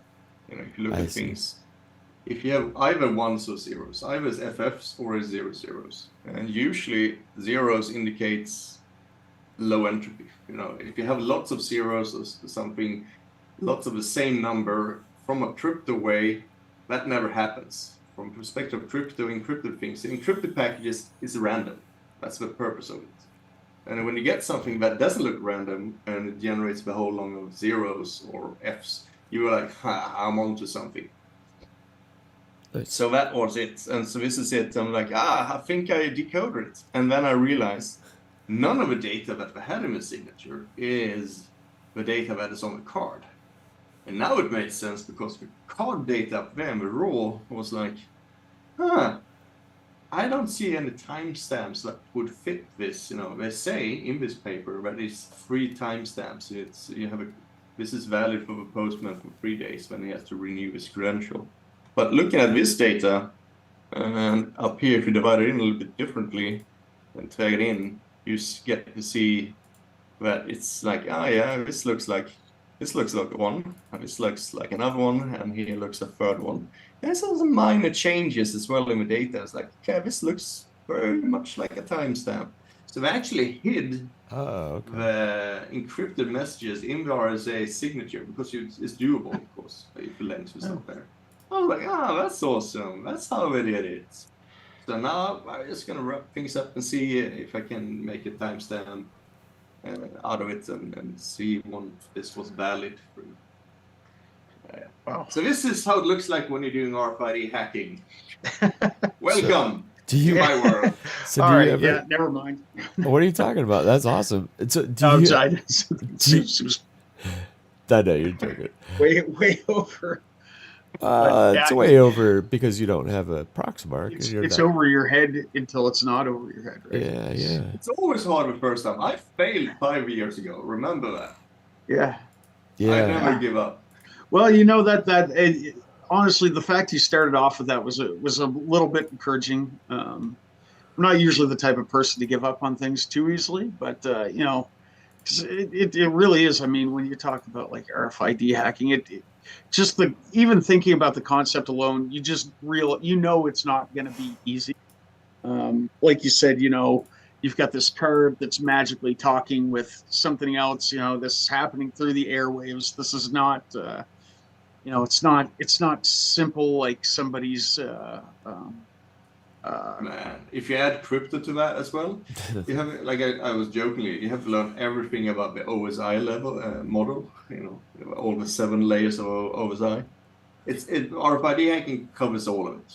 From the basic fundamental physics of a electromagnetic flux field that you need to collapse in a precise moment in order to do a tear-off attack, and the time is regarded to it, compared to crypto attacks that covers some up the way the parity bit was calculated, to how do you make an APDU on the highest level of the ISO 7816/4 protocol. You go through all of those things, and it's such a deep rabbit hole. It's amazing fun, and it's just keeps on giving. So I mean, if you want to join up, you get a little bit bored on your Flipper. I don't think people are going to get bored with Flippers. Join the Discord, and download the repo and code for improve the spelling, because the spelling sucks in the cloud, by the way. I'm looking right now on the Red Team Tools site, and they get awesome some pretty site. interesting. Yeah, they get some good stuff here, and yeah, I mean it's cheaper than what I saw some of this stuff going for before in the past. So maybe. The Proxmark maybe prices. Yeah. Prices have come down. So I think I'll look into this. And that's for the RD4, buddy. No self. RD4 version. Yeah, the RD4, the Blue Shark low frequency antennas. So there's different stuff here. Just for other people that are maybe interested, but a little bit tight on money. There are little bits that you can shave off here and there, even on that. Specifically, the Blue Shark module. I don't know these days. Maybe it does come implicitly, but I thought that was optional. So the thing is, buy a Proxmark PM3 Easy. The cheap ones. It's $30 to $90. Yeah, it's the best buy ever. If it works, it works. It doesn't work, it's sad. If you buy it from Hacker Warehouse, Red Team Alliance, or Lab 401, same, or Dangerous Things. Dangerous Things has pre-flashed with ICEMAN firmware on it, so you're all good to go, and he verifies. Amal on Dangerous Things, he verifies all of them. So it's really great. It's a great guy, and yes, it's cheap. It's very much cheap. You don't have to buy an RB4. You do that later on when you. That's true. Yeah, and it looks like you could buy the components, bit by bit, I guess. Low frequency, high frequency antennas. They don't need to all be together in conjunction to work. Nah, the dual antenna you get from RV4 straight out of the box is good enough for all of your things. Same thing with PM3 Easy. It's good enough. So I guess a question that I don't know if we brought up yet, but what motivated you personally, you get into the Proxmark stuff to develop the Proxmark 3 firmware. Because looking at, from what I know, again, not my expertise, but from what I've seen and from what you were doing tonight, it almost has a nice framework feel to it, comparable to like Recon NG, Metasploit type of thing. Obviously, it gets a lot deeper, as those tools do too, than what we just saw, but it looks like it's laid out well. And you were saying that early on, your experience was that it was a complete disaster. So I'm guessing that was probably your initial uh, reasoning, maybe. Let me say this politely about, I don't know, some people in the community in the whole world doesn't like it. It's when you start up, it was a tight community, and when you were suggesting that something should be changed in the repo, and how about we do it this way, those ideas were never addressed friendly. Let's put it like that. They didn't like it. Whatever I came up with suggestions, things, and I'm like, okay, fuck it. Then I didn't do much hits, and then it's like, yeah, I can fork it. So I can do it. Like, if they don't want it, I'm gonna do it my way, but I want it, and it works for me and how I would like to work with a Proxmark. So it makes sense, and it makes suitable when I do it. And I kept on doing that, and people tend to like that because that flow with people's interest of trying to things. And I'm, like I said, I put in all the standalone modes coming into one place. You have several different repos, and it's always updated, and it all comes down converged. All the functionality comes down, and it was still a bit confusing. But the major thing was, I think I spent 3 months hunting down a bug. I think I compiled over 2,000 times in Flash to figure that bug out. And then I was in the MyFair dark side attack, but the client crashed, and nobody was like, why does it crash? Well, it doesn't crash for me, but crashed for other ones. And I found that bug and fixed it, and then my version of ICEMAN Fork worked. And that was such a big thing that it worked, that people started using, okay, fuck it, that one works.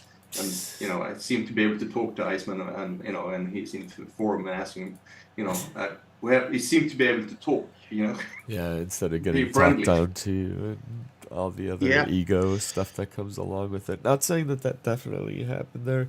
I could just see it being a prevalent thing on GitHub altogether. For sure, just in general, people like to. I kind of hate the term, but gatekeep knowledge sometimes. As you were saying, it was pretty tight, and it sounds to me like confusion, making things complicated, really just creates more roadblocks for people that may have a genuine interest. I know that gatekeeping can keep certain types of people away from some things, but it also keeps good people out.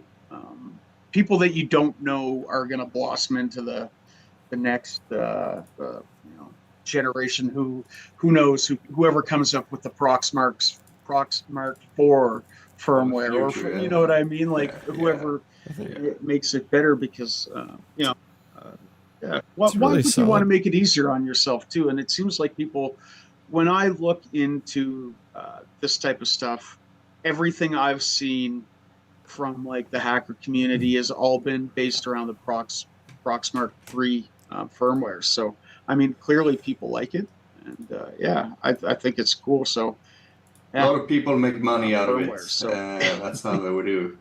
I usually say like this in communities, like we're there to learn, and I have no problem teaching when people show an interest and effort of learning.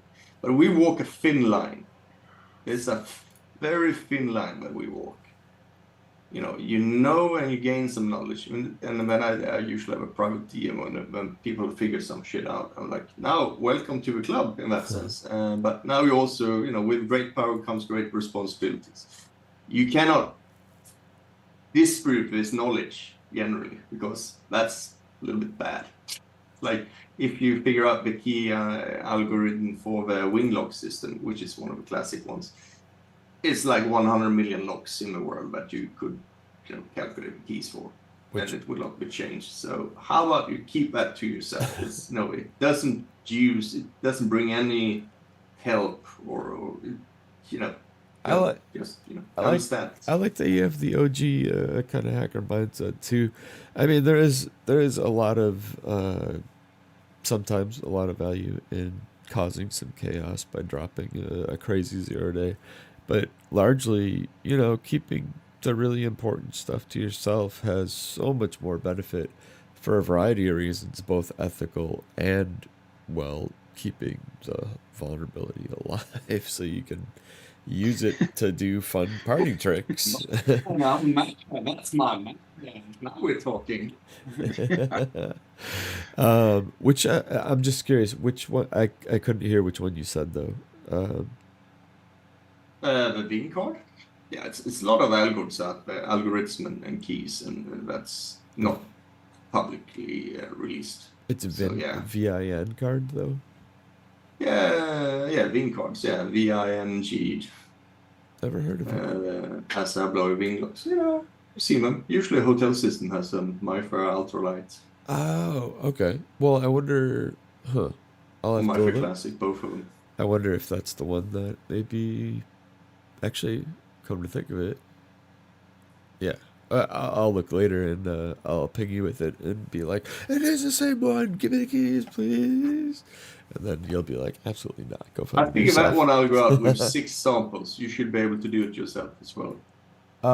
Well, I think that's all it took, actually, 6 samples to just break everything wide open. That's just because I've been around it so long. Just kidding. I have no idea what I'm doing. I do like seeing that a Pirate Moo, shout to Pirate Moo in chat, shout to some cool, a lot of really cool names in chat. Oh, You got a lot of, some cool. yeah, right, some cool. I Yeah, started seeing that lately. and Pirate Boo. I haven't seen some cool in a long time. Hey, buddy, how's it going? Yeah, I'm glad you guys were able to join, and hopefully you found this stream interesting and fun. I know I did, and honestly, that's the only reason I do this show is for myself. But in all seriousness, no, I think this time around, we've had a few seasons now to kind of refine at least what we want to do and the right people to have on the show and talk about stuff. I think there will always be a conversation to be had about RFID and Proxmarks and glitching, that kind of stuff. It's more near and dear to my heart than I think. Everybody has their own thing, right? But I can't imagine not being interested in this stuff. Like, to a certain degree, right? Like, you have to be interested in it somewhat. And if you're not, well, I don't know what to tell you. But being able to, like, I don't know. Again, with my truck, I know it's going to take me forever to figure it out. But, like, just the fact that I already know that it operates on a certain frequency and that turns on another frequency and it does all this crazy stuff. Like, and it doesn't have a key to start it. That's even more scary. But, like, that's cool.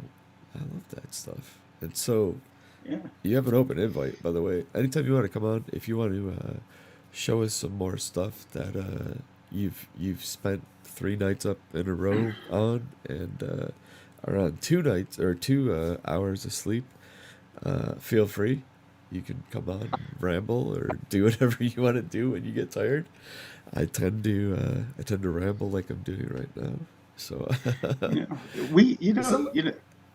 Another thing we could do. I know that it's super cool having Iceman here, but I'm sure that there's other people in amongst the people that we talk to on a fairly regular basis too that have an interest in this stuff. That maybe one day, I know, Dan, we've got the Hacker Rehab Discord. Maybe it'd be kind of cool someday to maybe all get together and even kind of work on some stuff and just fuck around and I'm sure there's some people out there that have more knowledge than us that we could share some secrets. I have none, so Impossible. maybe I will steal your secrets. But I mean, like I said, it's definitely something I do have a keen interest in. So or even if you wanted to, Dan, one day, like on the show, or like pre-record some stuff, and we could we could fuck around with them Well, and play with them a bit and maybe pull out some highlights or you know, do it live, whatever you think. I think it's super cool.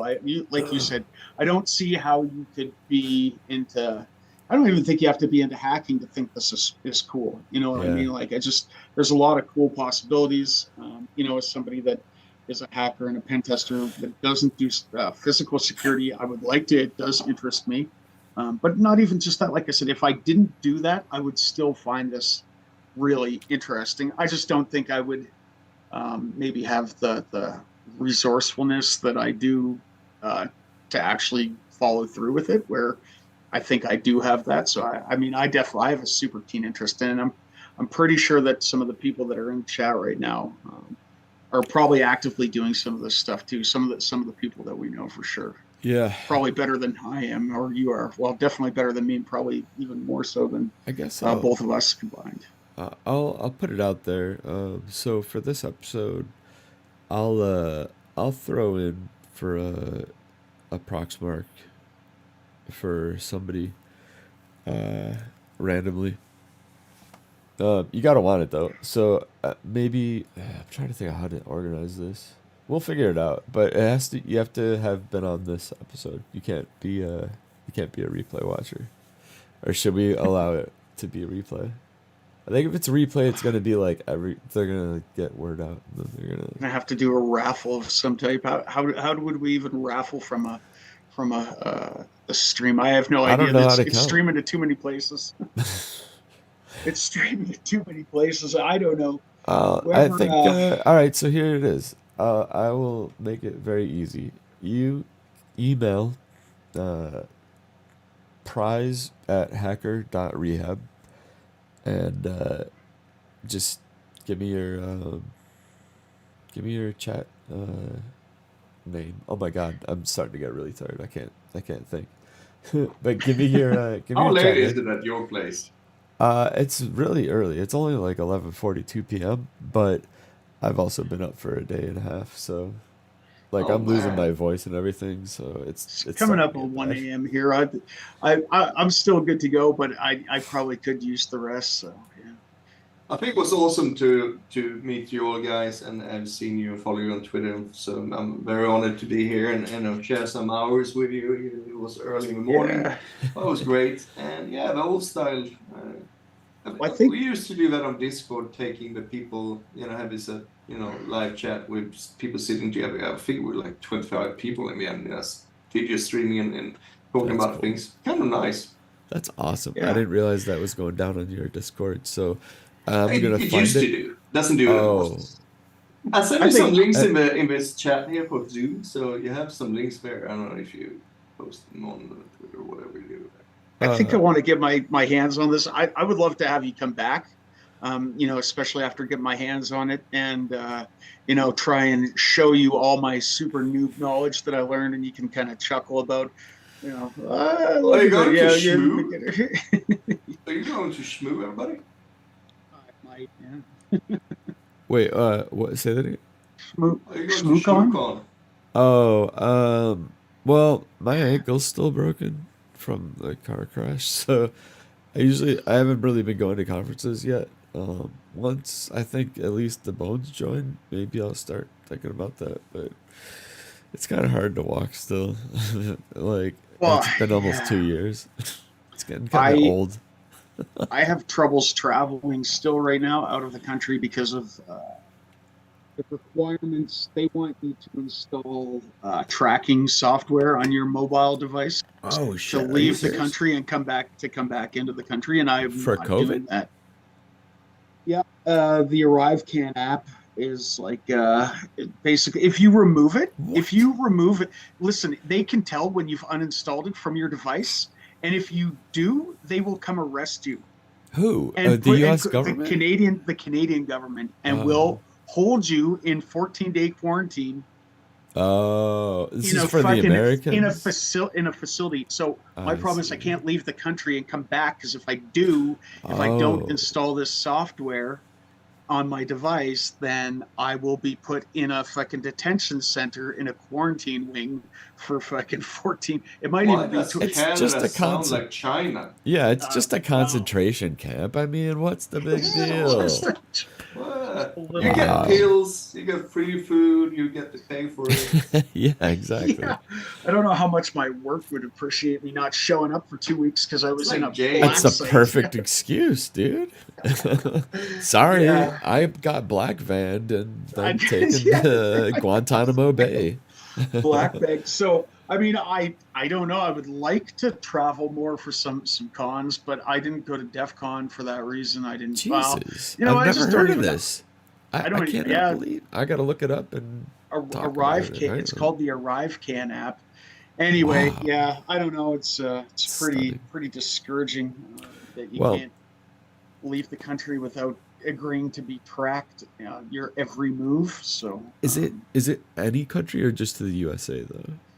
no, you can't leave. You can't come back into Canada without it. That's the thing. But It is it doesn't matter only? where you go. Oh, it I doesn't. could leave the Uh, country fine. I'm allowed to go wherever the fuck I want. They just won't well, let me the fuck back in. That's that's the problem. So, even you more know, insane. if you're willing to take Life it full sucks. time, Do they make American? And I won't harp if on you're this, but American and you come here, you have to install it too. really, Yes. Anyone coming into Canada has to have that. that's crazy. That's super insane. I would just install it on a virtualized phone though. Did I say that out loud? Fuck! I keep Yeah. saying things out Oh, loud. I don't know why. Goodbye. well, I've even heard stories of people getting phone calls from them because they said your device hasn't moved in 48 hours, so we don't believe that you've put it on your primary device. Oh, I'd love to Jesus. have the caller ID of that. Oh, Uh, I'd love to have the caller ID yeah, of it's that phone call. pretty wild stuff, and I mean, this is we talked about this. I know we try not to get overly political, but you know, I know last year we talked about like vaccine mandates, and whether you're pro-vaccine or anti-vaccine. Yeah. I just the whole idea of like they swore up and down there would never be a mandate, and it literally boiled down to we will put you in a fucking concentration camp. Like, and this is why I said I was always against mandates. People are like, you can't be for spreading COVID. I said, first of all, I never said I'm for spreading anything. I just said, you know, I think we're setting a dangerous precedent with some of the measures that are being put in place. I said, I'm not telling anyone to not get vaccinated. Yeah. You know, Yeah. I never ever said that to anybody, but the whole idea of like tracking people, you know, through these phone apps, particularly in the That's province stunning. I live in. Actually, we have this is an interesting story we can maybe talk about on our next episode. So Sure, man. we had a member of the provincial legislature here who's now been fired and charged with computer abuse crime. I actually think he just pled guilty to it. Basically, the Computer Fraud and Abuse Act, but Canadian version. It's very polite. He basically told them that there was problems with the security. So this guy was a software developer, and he was also he ended up hacking the health database, and then presented it to the legislature. Dude, And they fired him, charged him because he told me, he's like, this never. tracking software is leaking people's private data. So he was like, they were like, no, it's not. And he's like, fuck you, it is. And he basically was like, proof of concept, here you fucking go. Yeah. And they were like, to fucking jail you go. Only he didn't go to jail. He lost his position in the legislature. And It's crazy. I believe he was fined. He's not allowed to hold public office anymore. And it's like, fuck you, people. I talked to him when it happened. He follows me on Twitter. His name's Thomas Dang. If you want to check him out. But anyway, basically, you know, I messaged him to tell him, you know, he had my support as somebody who worked in the security industry. I understood, you know, he was doing what like was honestly best for people. Pretty shitty that he was basically kicked in the dick for it, but yeah. I mean, yeah. just to go back to your original part though. Obviously, if you've watched this in the past, there was a pretty big raise in political talk, but it's unavoidable. We have definitely made a concerted effort to kind of leave that out of the conversation, though, because first of all, I think everybody's tired of hearing about it and seeing it. And if you want to hear and see it, literally all you got to do is just sign into Twitter or turn on your TV or YouTube or whatever, and you'll get flooded with it. So you go What's ahead up and do about that. that with Twitter now that everybody's leaving it to Mastodons? Because But they're everybody has their... and they're panicking because Elon Musk bought it, and they're like, oh, it's gonna go to the Nazis now, and like it's just so it's so knee jerk and crazy, but it's so predictable for the infosec community these days that it doesn't I surprise me. didn't expect the InfoSec should do that so fast. I was like, oh, right, that's odd. It's changed. Like in the past 5-10 years, I've just watched it really morph. Especially the past 5 years, it's just gotten really Yeah. bizarre. But that said, I think everybody will come to terms with the new owner. It could have been a lot worse, by the way, people. Like, imagine if I haven't really seen. XYZ had bought it, right? But I haven't really seen a drastic change. I saw it's funny of you course brought not. this up because I saw on the news today they said there was a 500% increase in hate speech on Twitter, and I'm like, first of all, who the fuck? Where did this data come from? Yeah, exactly. I'm pretty sure the news just made this up because where did you get? Like, they didn't present a source for this. But I was like, other than a few famous people coming back and that I just knew were going to be ridiculous mouthpieces like Kanye West saying absolute. I haven't noticed because of my circle and because of who I communicate with. I haven't noticed a change. I mean, I maybe didn't that's the notice problem. anything. Maybe that's the journalist outing themselves with who they surround themselves with. I don't know. All I know is that the people panicking and going to Mastodon, God bless if they can have a Mastodon instance stay up for more than a year or two. That would be just a miracle in itself, in my opinion. It just sadly is not that great of a thing at this point. It is the Fediverse, which is nice because you can be on different Federated, servers. yeah. It's federated, yeah, it's cool. But again, the stability, and I think Sparkle Ops put it best. Who wants to LARP as a system administrator or full stack administrator on their days off to keep a Mastodon instance up? And I kind of agree. It's like I've tried that. I tried that with PeerTube, HTTP Live, and goddamn, I really still am annoyed about that. But because I put a lot of work into it, but ultimately it got destroyed because of stupid technical stuff and things here and there. And Well, yeah, as well, it's like we're talking about, the open source tools you develop that you plan to maintain, and then, you just don't have time always. yeah, I guess it depends if it becomes something as big as like the Proxmark 3 firmware, then maybe you feel obliged to maintain it even sometimes when you don't, but because it's successful. But like you said with HTTP Live, it was good, it was great, but it wasn't I wasn't paying the it bills, wasn't honestly. it was, It well, it was wasn't paid. it was it was draining me. Like I had so many projects going that I was putting out $1,000 a month, and I just couldn't. Wow. Yeah, I couldn't sustain that anymore. I mean, dude, I actually put a lot of money on my personal money out there to kind of inject into the community, and I don't talk about it a lot because I don't like gloating or anything like that. But uh, it got to a point where I was like, I gotta stop doing this. I'm gonna go fucking bankrupt, especially with all the stuff I'm dealing with right now. One Like, of the other things I noticed about Mastodon too, somebody made a note or a tweet about this earlier about moderation as well, and yeah, yeah, especially copyright stuff. So like you hosting an instance could now be the target of copyright, like what do you call it? The what is it? The the pirates. what is it? Digital rights, whatever. DMA, Yeah, DMA, DCMA or whatever it is, takedown notices, and you could be held responsible for the content that people are posting because they're signed up to Mastodon through your instance.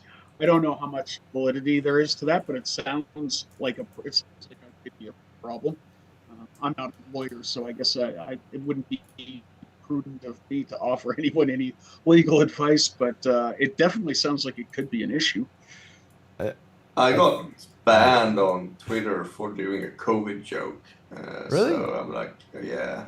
What the hell? 6 months. I'm like, What? I had to 6 delete months? they have to delete the tweet. I was like, I'm not going to delete it.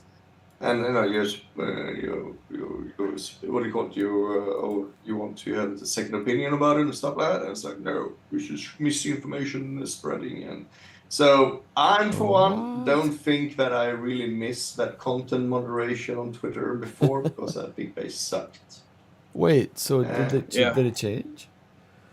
Yeah, free speech are back again, or whatever we call it. Really? Because they're saying that, but I don't know. Jordan Peterson is back. Yeah, well, so they're reinstating all these crazy accounts, but I don't see any of my rights getting reinstated on my account. Like the Not Dan account has been. You're not Have your famous followers increased last month? Because mine hasn't. What's that? Really? I've lost. I go look now. So 2 months ago, I was following over 1,000 people. I'm like in the nine. The amount of people I follow has dropped by almost 100 people, and the people that follow me has dropped by probably 300 to 400 people in the last month and a half. I mean, I don't have thousands of people like you get. Well, if you did have thousands, now I'm down to 1,700 or something like that. If you follow the bot called the bug bot or the the defollow unfollow bot or something. Yeah, unfollow. There it is. It tells you who unfollowed you. Yeah, it'll tell you who unfollowed you. I don't think it works anymore, does it? Well, it works randomly, but it works well enough that you can tell when somebody's either gotten really ragey at you and blocked you. That's generally what it tells me these days. Or if somebody's left to go to Mastodon because they pulled the trigger too quick. I honestly think that most of it is that I associate with you, Dan. And, I think it is too, probably, sadly. I'm sorry, but it's been known to happen. I remember. What's that happened? What have you done, Dan? I just say oh my God, the one time this is a true story. I'll keep it kind of short, but this woman worked for Twitter, so right there she knew all the tricks to really make it propagate out to the maximum amount of people. But literally there was this whole stupid debate about how the word hysterical is rooted in ancient torture of women or some garbage like that, when it's obviously, even if it was maybe the epidemiology originally, it certainly isn't my intent, and I had no idea about it. So what the hell? Why are we even talking about this? Don't you have it? We don't have bigger concerns? So I just wrote, please stop being so hysterical about this topic. And she freaked out that I said that. And she ran some kind of script on the Twitter servers that enumerated all the people that I follow and people that follow me, and just banned 2 or 3 levels deep or something like that. Well, yeah, you could get ban lists, and you just load a list, and it instantly bans everybody. So if they went through and said everyone that follows Not Dan, I'm gonna put them in this list, and now they just instantly banned 10,000 people or whatever, however many followers. A really big account just did that very recently again. It was who the hell was it? It was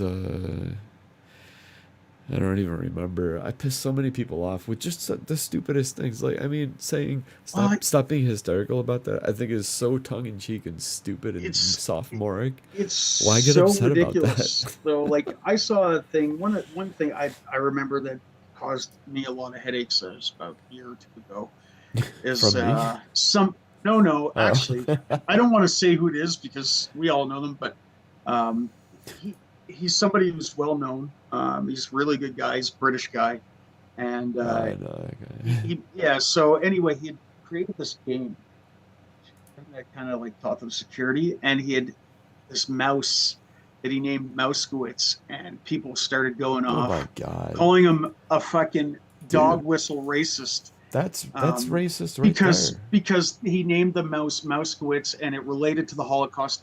And he basically said, Oh, like, well, I never even thought about this, and it's like people trying to put, and this is like you said, like your use of hysterical in no way, and I see this happen all the time on fucking social media, and this is I can't stand this overly safe space. Like, listen, I don't want anyone spreading actual hate speech, but like, yeah, shut exactly. the fuck up. Like, this guy was trying to do something good, and Yeah, yet vilified him for taking something that was supposed to be like wholesome, kind of cute, and teach kids about something. Because let's be realistic, when I was a kid, there was no worry about cybersecurity. It didn't exist. There was no such thing as cyber. It was just a made up word that related to fucking Stanley Kubrick movies. But there was no real cyber. right. Not for the general public anyway, right? But like, this guy literally went out, and so people started, and then people were going in about like it may not have been intentional, but it's dog whistle racism and this. I'm like, fuck off, dog was like, I've never heard anything so virtue signaling in my life. When Yeah, did we start judging people by the things they didn't mean? You know what I mean? Like, why are we judging somebody by what they didn't mean? You are telling them what they mean. You're the one that's fucking attached the racist fucking connotation to it. He I had think no fucking racist intent to it. it's You do. sad. You're the It's one sad. attached. It really is. Just it's a sad state Oh, of affairs, and I bad. don't want to stay on it too long, but like Just yeah, an it just angry white is. man here. It's Just an just angry straight white man here, fucking pissed right off. the That's thing that bothers me about that is I get lumped in with you straight white men too, and I get lumped in by my people supposedly because they just judge me for being supposedly straight just because I don't talk with a fucking crazy ass lisp or whatever the fuck. Hello, I just got married to a dude, so how about that? yeah. Yeah, well, I think that's the thing is people don't even realize sometimes, right? They can't see the past No, their own judging nose, it's and crazy. that they just want to. I think people just want to be mad about shit at this Yeah, point in time. yeah, And they do. don't get me wrong, there's a lot of things in the world that are fucked up, That's why I but proactively block. If they're like gonna start problems in any way, if they're gonna start talking about stupid garbage I in any I way, just think we shouldn't come on. alienate allies by people that really are allies to just like just generally good people. Like, I don't hate anybody for any particular reason Oh, I unless you give me do. a reason, but don't give me a fucking, don't alienate me. You know what I mean? Yeah, I do. But I do sometimes. I get fed up and I'm like, well, fuck this then. And Yeah. you kind of do want to go off on a tangent, like, and almost like okay, well, you want to say this about me here, I'll Oh prove it. yeah, you Uh, do. You get in those things where you almost want to give them what they are asking for in a way, but you can't. You got to resist that because honestly, I've gone that route, and it was a mistake. Because then they won't let up. They never let up. and then that label follows you forever, and it as much as it Ah, might not even be true, right? I And am absolutely Do you get a hate mails and hate things, yeah, yeah. I'm a homophobic, right wing How do you Nazi. manage to be homophobic if you're gay? That's what I've been labeled. That's all I know. I don't get it. It's just this. We always say that they're so inclusive and open-minded. And I never heard so much narrow-minded people talk. It's stunning. well, it's I think it's just the new generation coming up that doesn't have the perspective that we all are. Honestly, at this point, I look at it as being privileged to be able to have a view outside of the internet, outside of echo chamber world, because now that's all that it is echo chambers for your own views and make up your own reality and all that other bullshit that just is not good for I society. Or I make up your own words, meaning of things, make up your own language that you tell small kids that shape up and learn to speak properly. and that's not for real. And today it's like glorified. I'm like, how is this going to work in the long run if not going to have a mutual understanding of a mutual agreeing of a language? But that's why we have it. You know? Yes. Yeah. Yeah. But nowadays there's almost no communicate. People aren't willing to communicate. I think is ignorance is bliss. You hate the person who doesn't have the same beliefs. Nobody ever tries to reason why somebody even has a belief. You I know, think it's sad in the US though. I've seen some friends in the US over the years, and I've seen how much polarized your country. I think it's a great country and all that, but you guys, the people there, has become so polarized. It's like ridiculous. It's like, wow, you're not gonna heal for, So you for a do long notice it. time. You do notice it much more intense in the USA then. yeah. Yeah, Okay. yeah. You guys are like, yeah. That's good to know, because I thought it was just something I was observing, but I almost think that that's twofold. Number one, we obviously have not the best schooling systems, but I think it's being purposely done. The flames are being stoked at least by maybe external forces. So, I, whether or not that's true, that's more conspiracy theory land, but So who I'll knows? let you know a little secret, and all the Americans listening right now is that, in general, what Canadians think about Americans, we think that Americans think that we envy them, and in general, we pity them. We feel like we are superior. Now, I'm not saying that's right either, because to be honest with you, we just follow suit just a couple years behind you guys anyway. But like in general, we just look like you'll see memes here like this one, there's this cat peeking over the snowbank, and it's like he's looking across the border down to the US, like what the fuck are they doing down there, you know what I mean? It's like, and here we think we are far superior, but I've sadly that's really not the case, because eventually all the craziness just seeps across the border, that imaginary line. It eventually ends up coming here too. You already yeah, it see it does. with the polarizing things starting to creep into our politics here now as well. And it's like, You have a different kind of crazy. I mean, I used to like Canada very much, but then Justin Trudeau, your president there, and did this. you know Yeah, what? you have gone so far down the non-freedom road. I'm Yeah, surprised. I'm so I sorry. I was So shocked I I'm about sorry it to too. say. liked him at first. I had a lot of high hopes for him.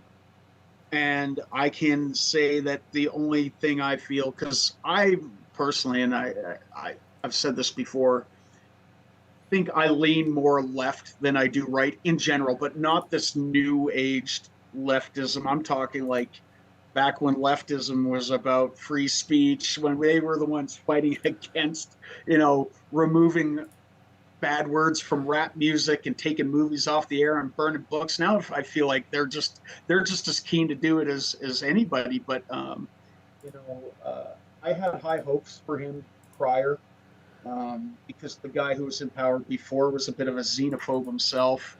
That also, brought in our version of the Patriot Act, which, if you're American, you know what the Patriot Act is: sweeping powers to spy on Canadians and whatnot after 9/11. So those were conservatives that brought those in. So I was hopeful, but it turns out that I I don't really have any political allegiance, because in the end they're all just pushing an agenda that is not for any. Everyone claims to be free speech, but only if you agree with me. Everyone claims to Yeah. be pro freedom, but only my brand of freedom. Everyone seems to be, autonomy for me, but only if you agree. Like, yeah. Oh well, I'm pro-abortion, but I'm anti-abortion, but I'm pro-choice when it comes to a vaccine, or vice versa. You know what I mean? And it's like you're just everyone seems like a fucking hypocrite when it comes to politics now. That it's like, how do you even deal with it? I guess, it's like, fuck me. I wanted to believe in like that somebody was going to come in, but yeah, it has gotten so bad here that, like I said, then all of a sudden I regretted my my my support of Trudeau early on.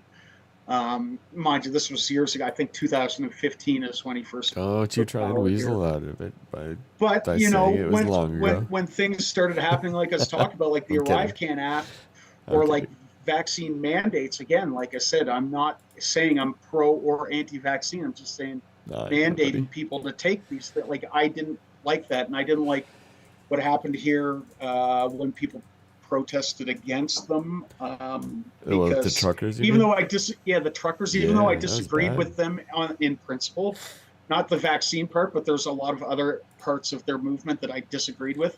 I've Yeah, buddy. protested in the past, and I think that it's a fundamental um, the right to protest is a fundamental institution in our democracy. If you can't protest, if every protest is going to be stomped down by the government, then you don't live in a democracy. You live in a dictatorship. And whether it's a position I agree with or disagree with, I do believe that the right to protest is important, just like free speech. Well, it is free Yeah, speech, I right? don't, I Like, don't. I Yeah, think it well, is. exactly. I don't support hate speech. Doesn't mean that I'm willing to give up my free speech because someone's feelings are hurt. You know what I mean? Right, yeah. For whatever reason. So, No doubt. yeah, fuck. It's disappointing to hear someone in Sweden, talk about liking Canada because we were always a beacon of freedom, Yeah, very for sure. much similar to Scandinavian countries. Oh yeah. I think Always that our felt you like principles of neighbors. Yeah. yeah, Yeah. and it's really feels like we've aligned more with like the UK and the United States with a little sprinkle of China on top. Like we'll get the surveillance states of the UK and the United States. We'll take the worst of theirs. Then we'll dabble a little bit of Chinese communism over top, where you can't do anything the state doesn't agree with. And And it went fast. Did you realize how fast it went? Yeah, that's the It's kind of it was concerning amazing. part, right? COVID. Yeah, COVID did it. it's really super fast. It was COVID. Well, It but was happens it, like or over the last. was it something that they used as the excuse to get the whole Well, stack I of think That's a some of paperwork these. trigger. for the I think 10-year some of these plan? things were already boiling, like Yeah, on the back burner, and it accelerated them. But yeah. it gave them a reason to do it, to implement sweeping powers, especially when it came to like movement, because um, I think that, the right to move, like the right to the freedom of movement, is like part of our constitution here. Like we're supposed to be unrestricted movement. There were check stops between provinces. You couldn't go into certain provinces from inside of so Canada insane. without passing through a check stop, like a fucking I don't even Like know. I don't want to. California. I don't want to compare it to Nazis because let's No, be realistic. you It was could nothing like that. But like, I don't know what else compare you it, say about a fucking check stop where they're fucking asking you for just compare documents. it to California, and you'll be all set, because that's what they do here. Not for Yeah, it's COVID, I will admit, but it's like still immigration. That's another Yeah, those. story. It's like I'm wondering what's going on with California, man. I It don't used know, to but be I this want to know. dream paradise place you want to go, and now you see all that hobos everywhere, and you go like, what kind of place is this? Dude, What happened? so Everyone went there for the dream and realized it didn't exist. that kind of is some of the problem. So I can give you the real quick thing on it, and I've lived here for over a decade, but I've seen it devolve from a fairly normal group of cities, to Mountain View and Cupertino and all these tech meccas, right? Into basically RV Nation. They are a majority uh, just semi-normal families. Maybe they were on the lower end of middle class, but once the consolidation of wealth kind of happened during COVID, once COVID was in full swing, they didn't have any options anymore. So they lost their house, they lost their rent, they lost whatever. I mean, I pay $4,200 a month for rent. That's pretty fucking insane. There's a lot of families that have kids that cannot afford that, and so they now live in insane. Like I'm so angry that I wasn't able to get the documentary footage that I wanted to get, because I wanted to make a documentary on this. And they started cracking down by issuing tickets and threatening arrest and stuff like that, because there would be streets, like in front of Stanford, actually. The entire main road was just lined with RVs and these tent cities and stuff. And it was just so surreal, especially in Palo Alto, which is a very rich city, to see this degradation and complete degradation in life. It's the opposite of gentrification. Like, it's the re-entrification. I don't actually know what the term is, other than sad. But yeah, they shooed them away somewhere. I hear they shooed them away to the airport, and they cordoned off like a 3-block radius and said, "You all are parking here in the bushes where the trees obscure the view so that nobody can see you there." And then the airport and FAA got angry about it and said, "Get them the fuck out of here." And I guess now they're being shooed away somewhere else. There's also another contingent of people that live on houseboats in the middle of the bay, like directly in the middle of the bay now. And a lot of those don't even run. They're just anchored. And they have this network of people that will bring food to the ones that are in the middle of the bay that can't move.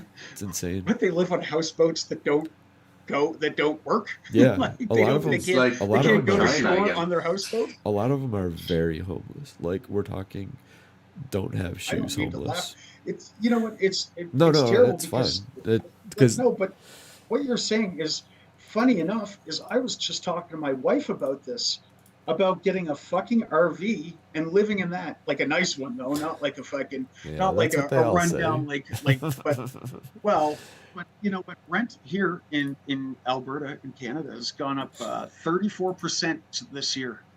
Yeah, dude. 34%. I did not get a 34% raise this year. Right. And I told my wife, I said, you know, if it goes up another 34% and another 34% and another 34%, at some point in time, even working a good solid job is not gonna, and making above average is not gonna be enough Yeah. to live in a fucking house. We're gonna have to do something else. Yeah, I honestly. said, maybe we should just buy a fucking nice RV. Like, I'm talking like a nice, like a 2006 fucking like motorhome, like Yeah. one that was like $200,000 then, but it's 50,000 now. Do you really And feel just like you living should in that have son to, of a though? bitch.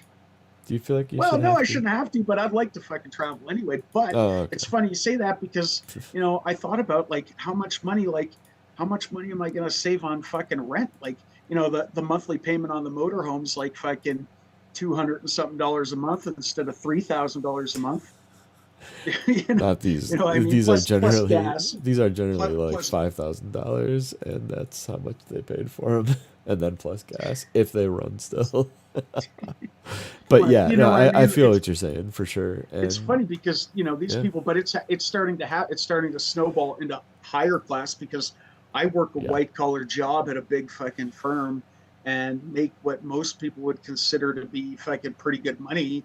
But I am concerned about 3 years from now whether I'm going to have enough money to live. I was just saying this to my wife, like, how fucked is society that somebody in our people in our position yeah, are actually worried about whether or not we can afford to live in another couple of years if rent keeps going up. Because the other thing is, I don't have, you know, to buy an $800,000 house, which is what they go for in my neighborhood where I live right now.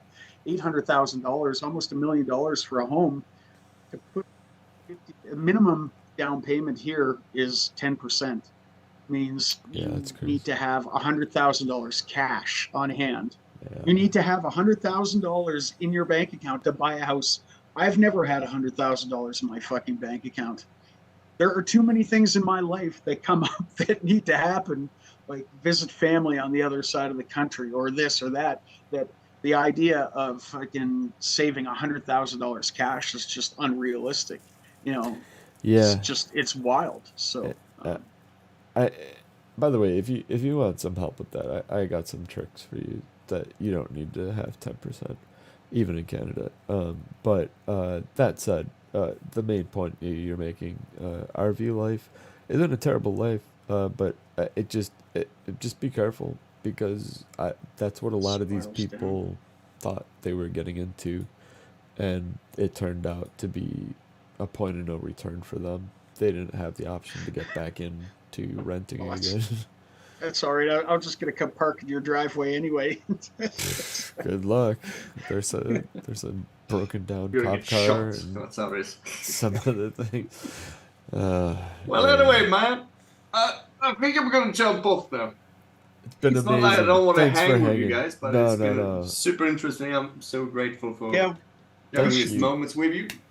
we should Thank you. totally do this again. I think, especially get our hands on some of this, get our hands dirty, and have you back on again sometime, and we can talk about any Hell yeah! and what we've learned along Sounds the way good. too. Thanks, man, for coming on. It was awesome.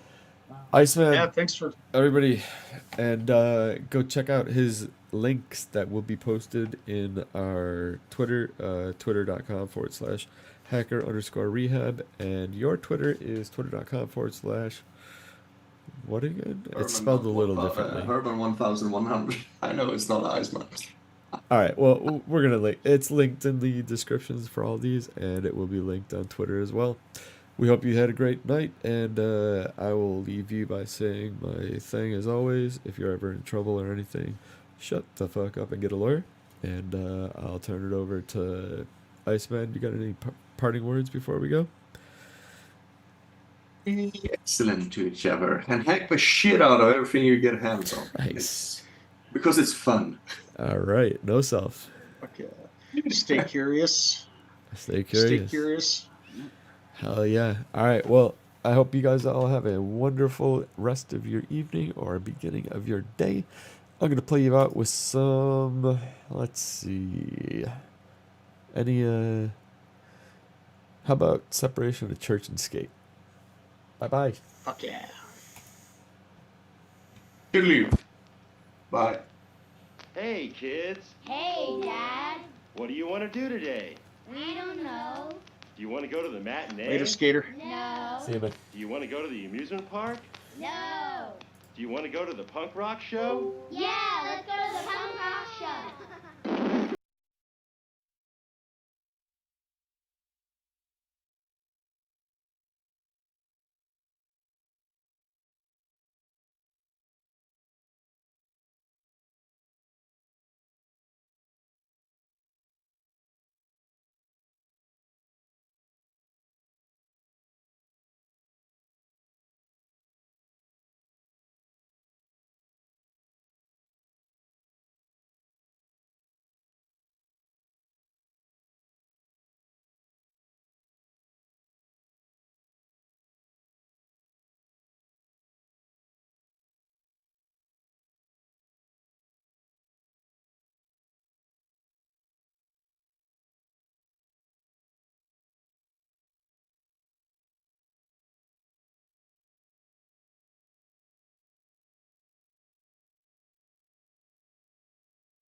I'm not here to entertain you.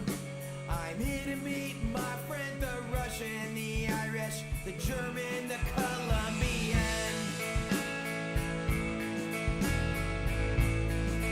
I don't care how bad I fuck up. I care about how fucked up I get. I'm not your clone, I'm your dealer. And I'm holding 3 bundles of bullshit. And you're buying them cause you are addicted to the pure and totally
disappoint your fans. Routine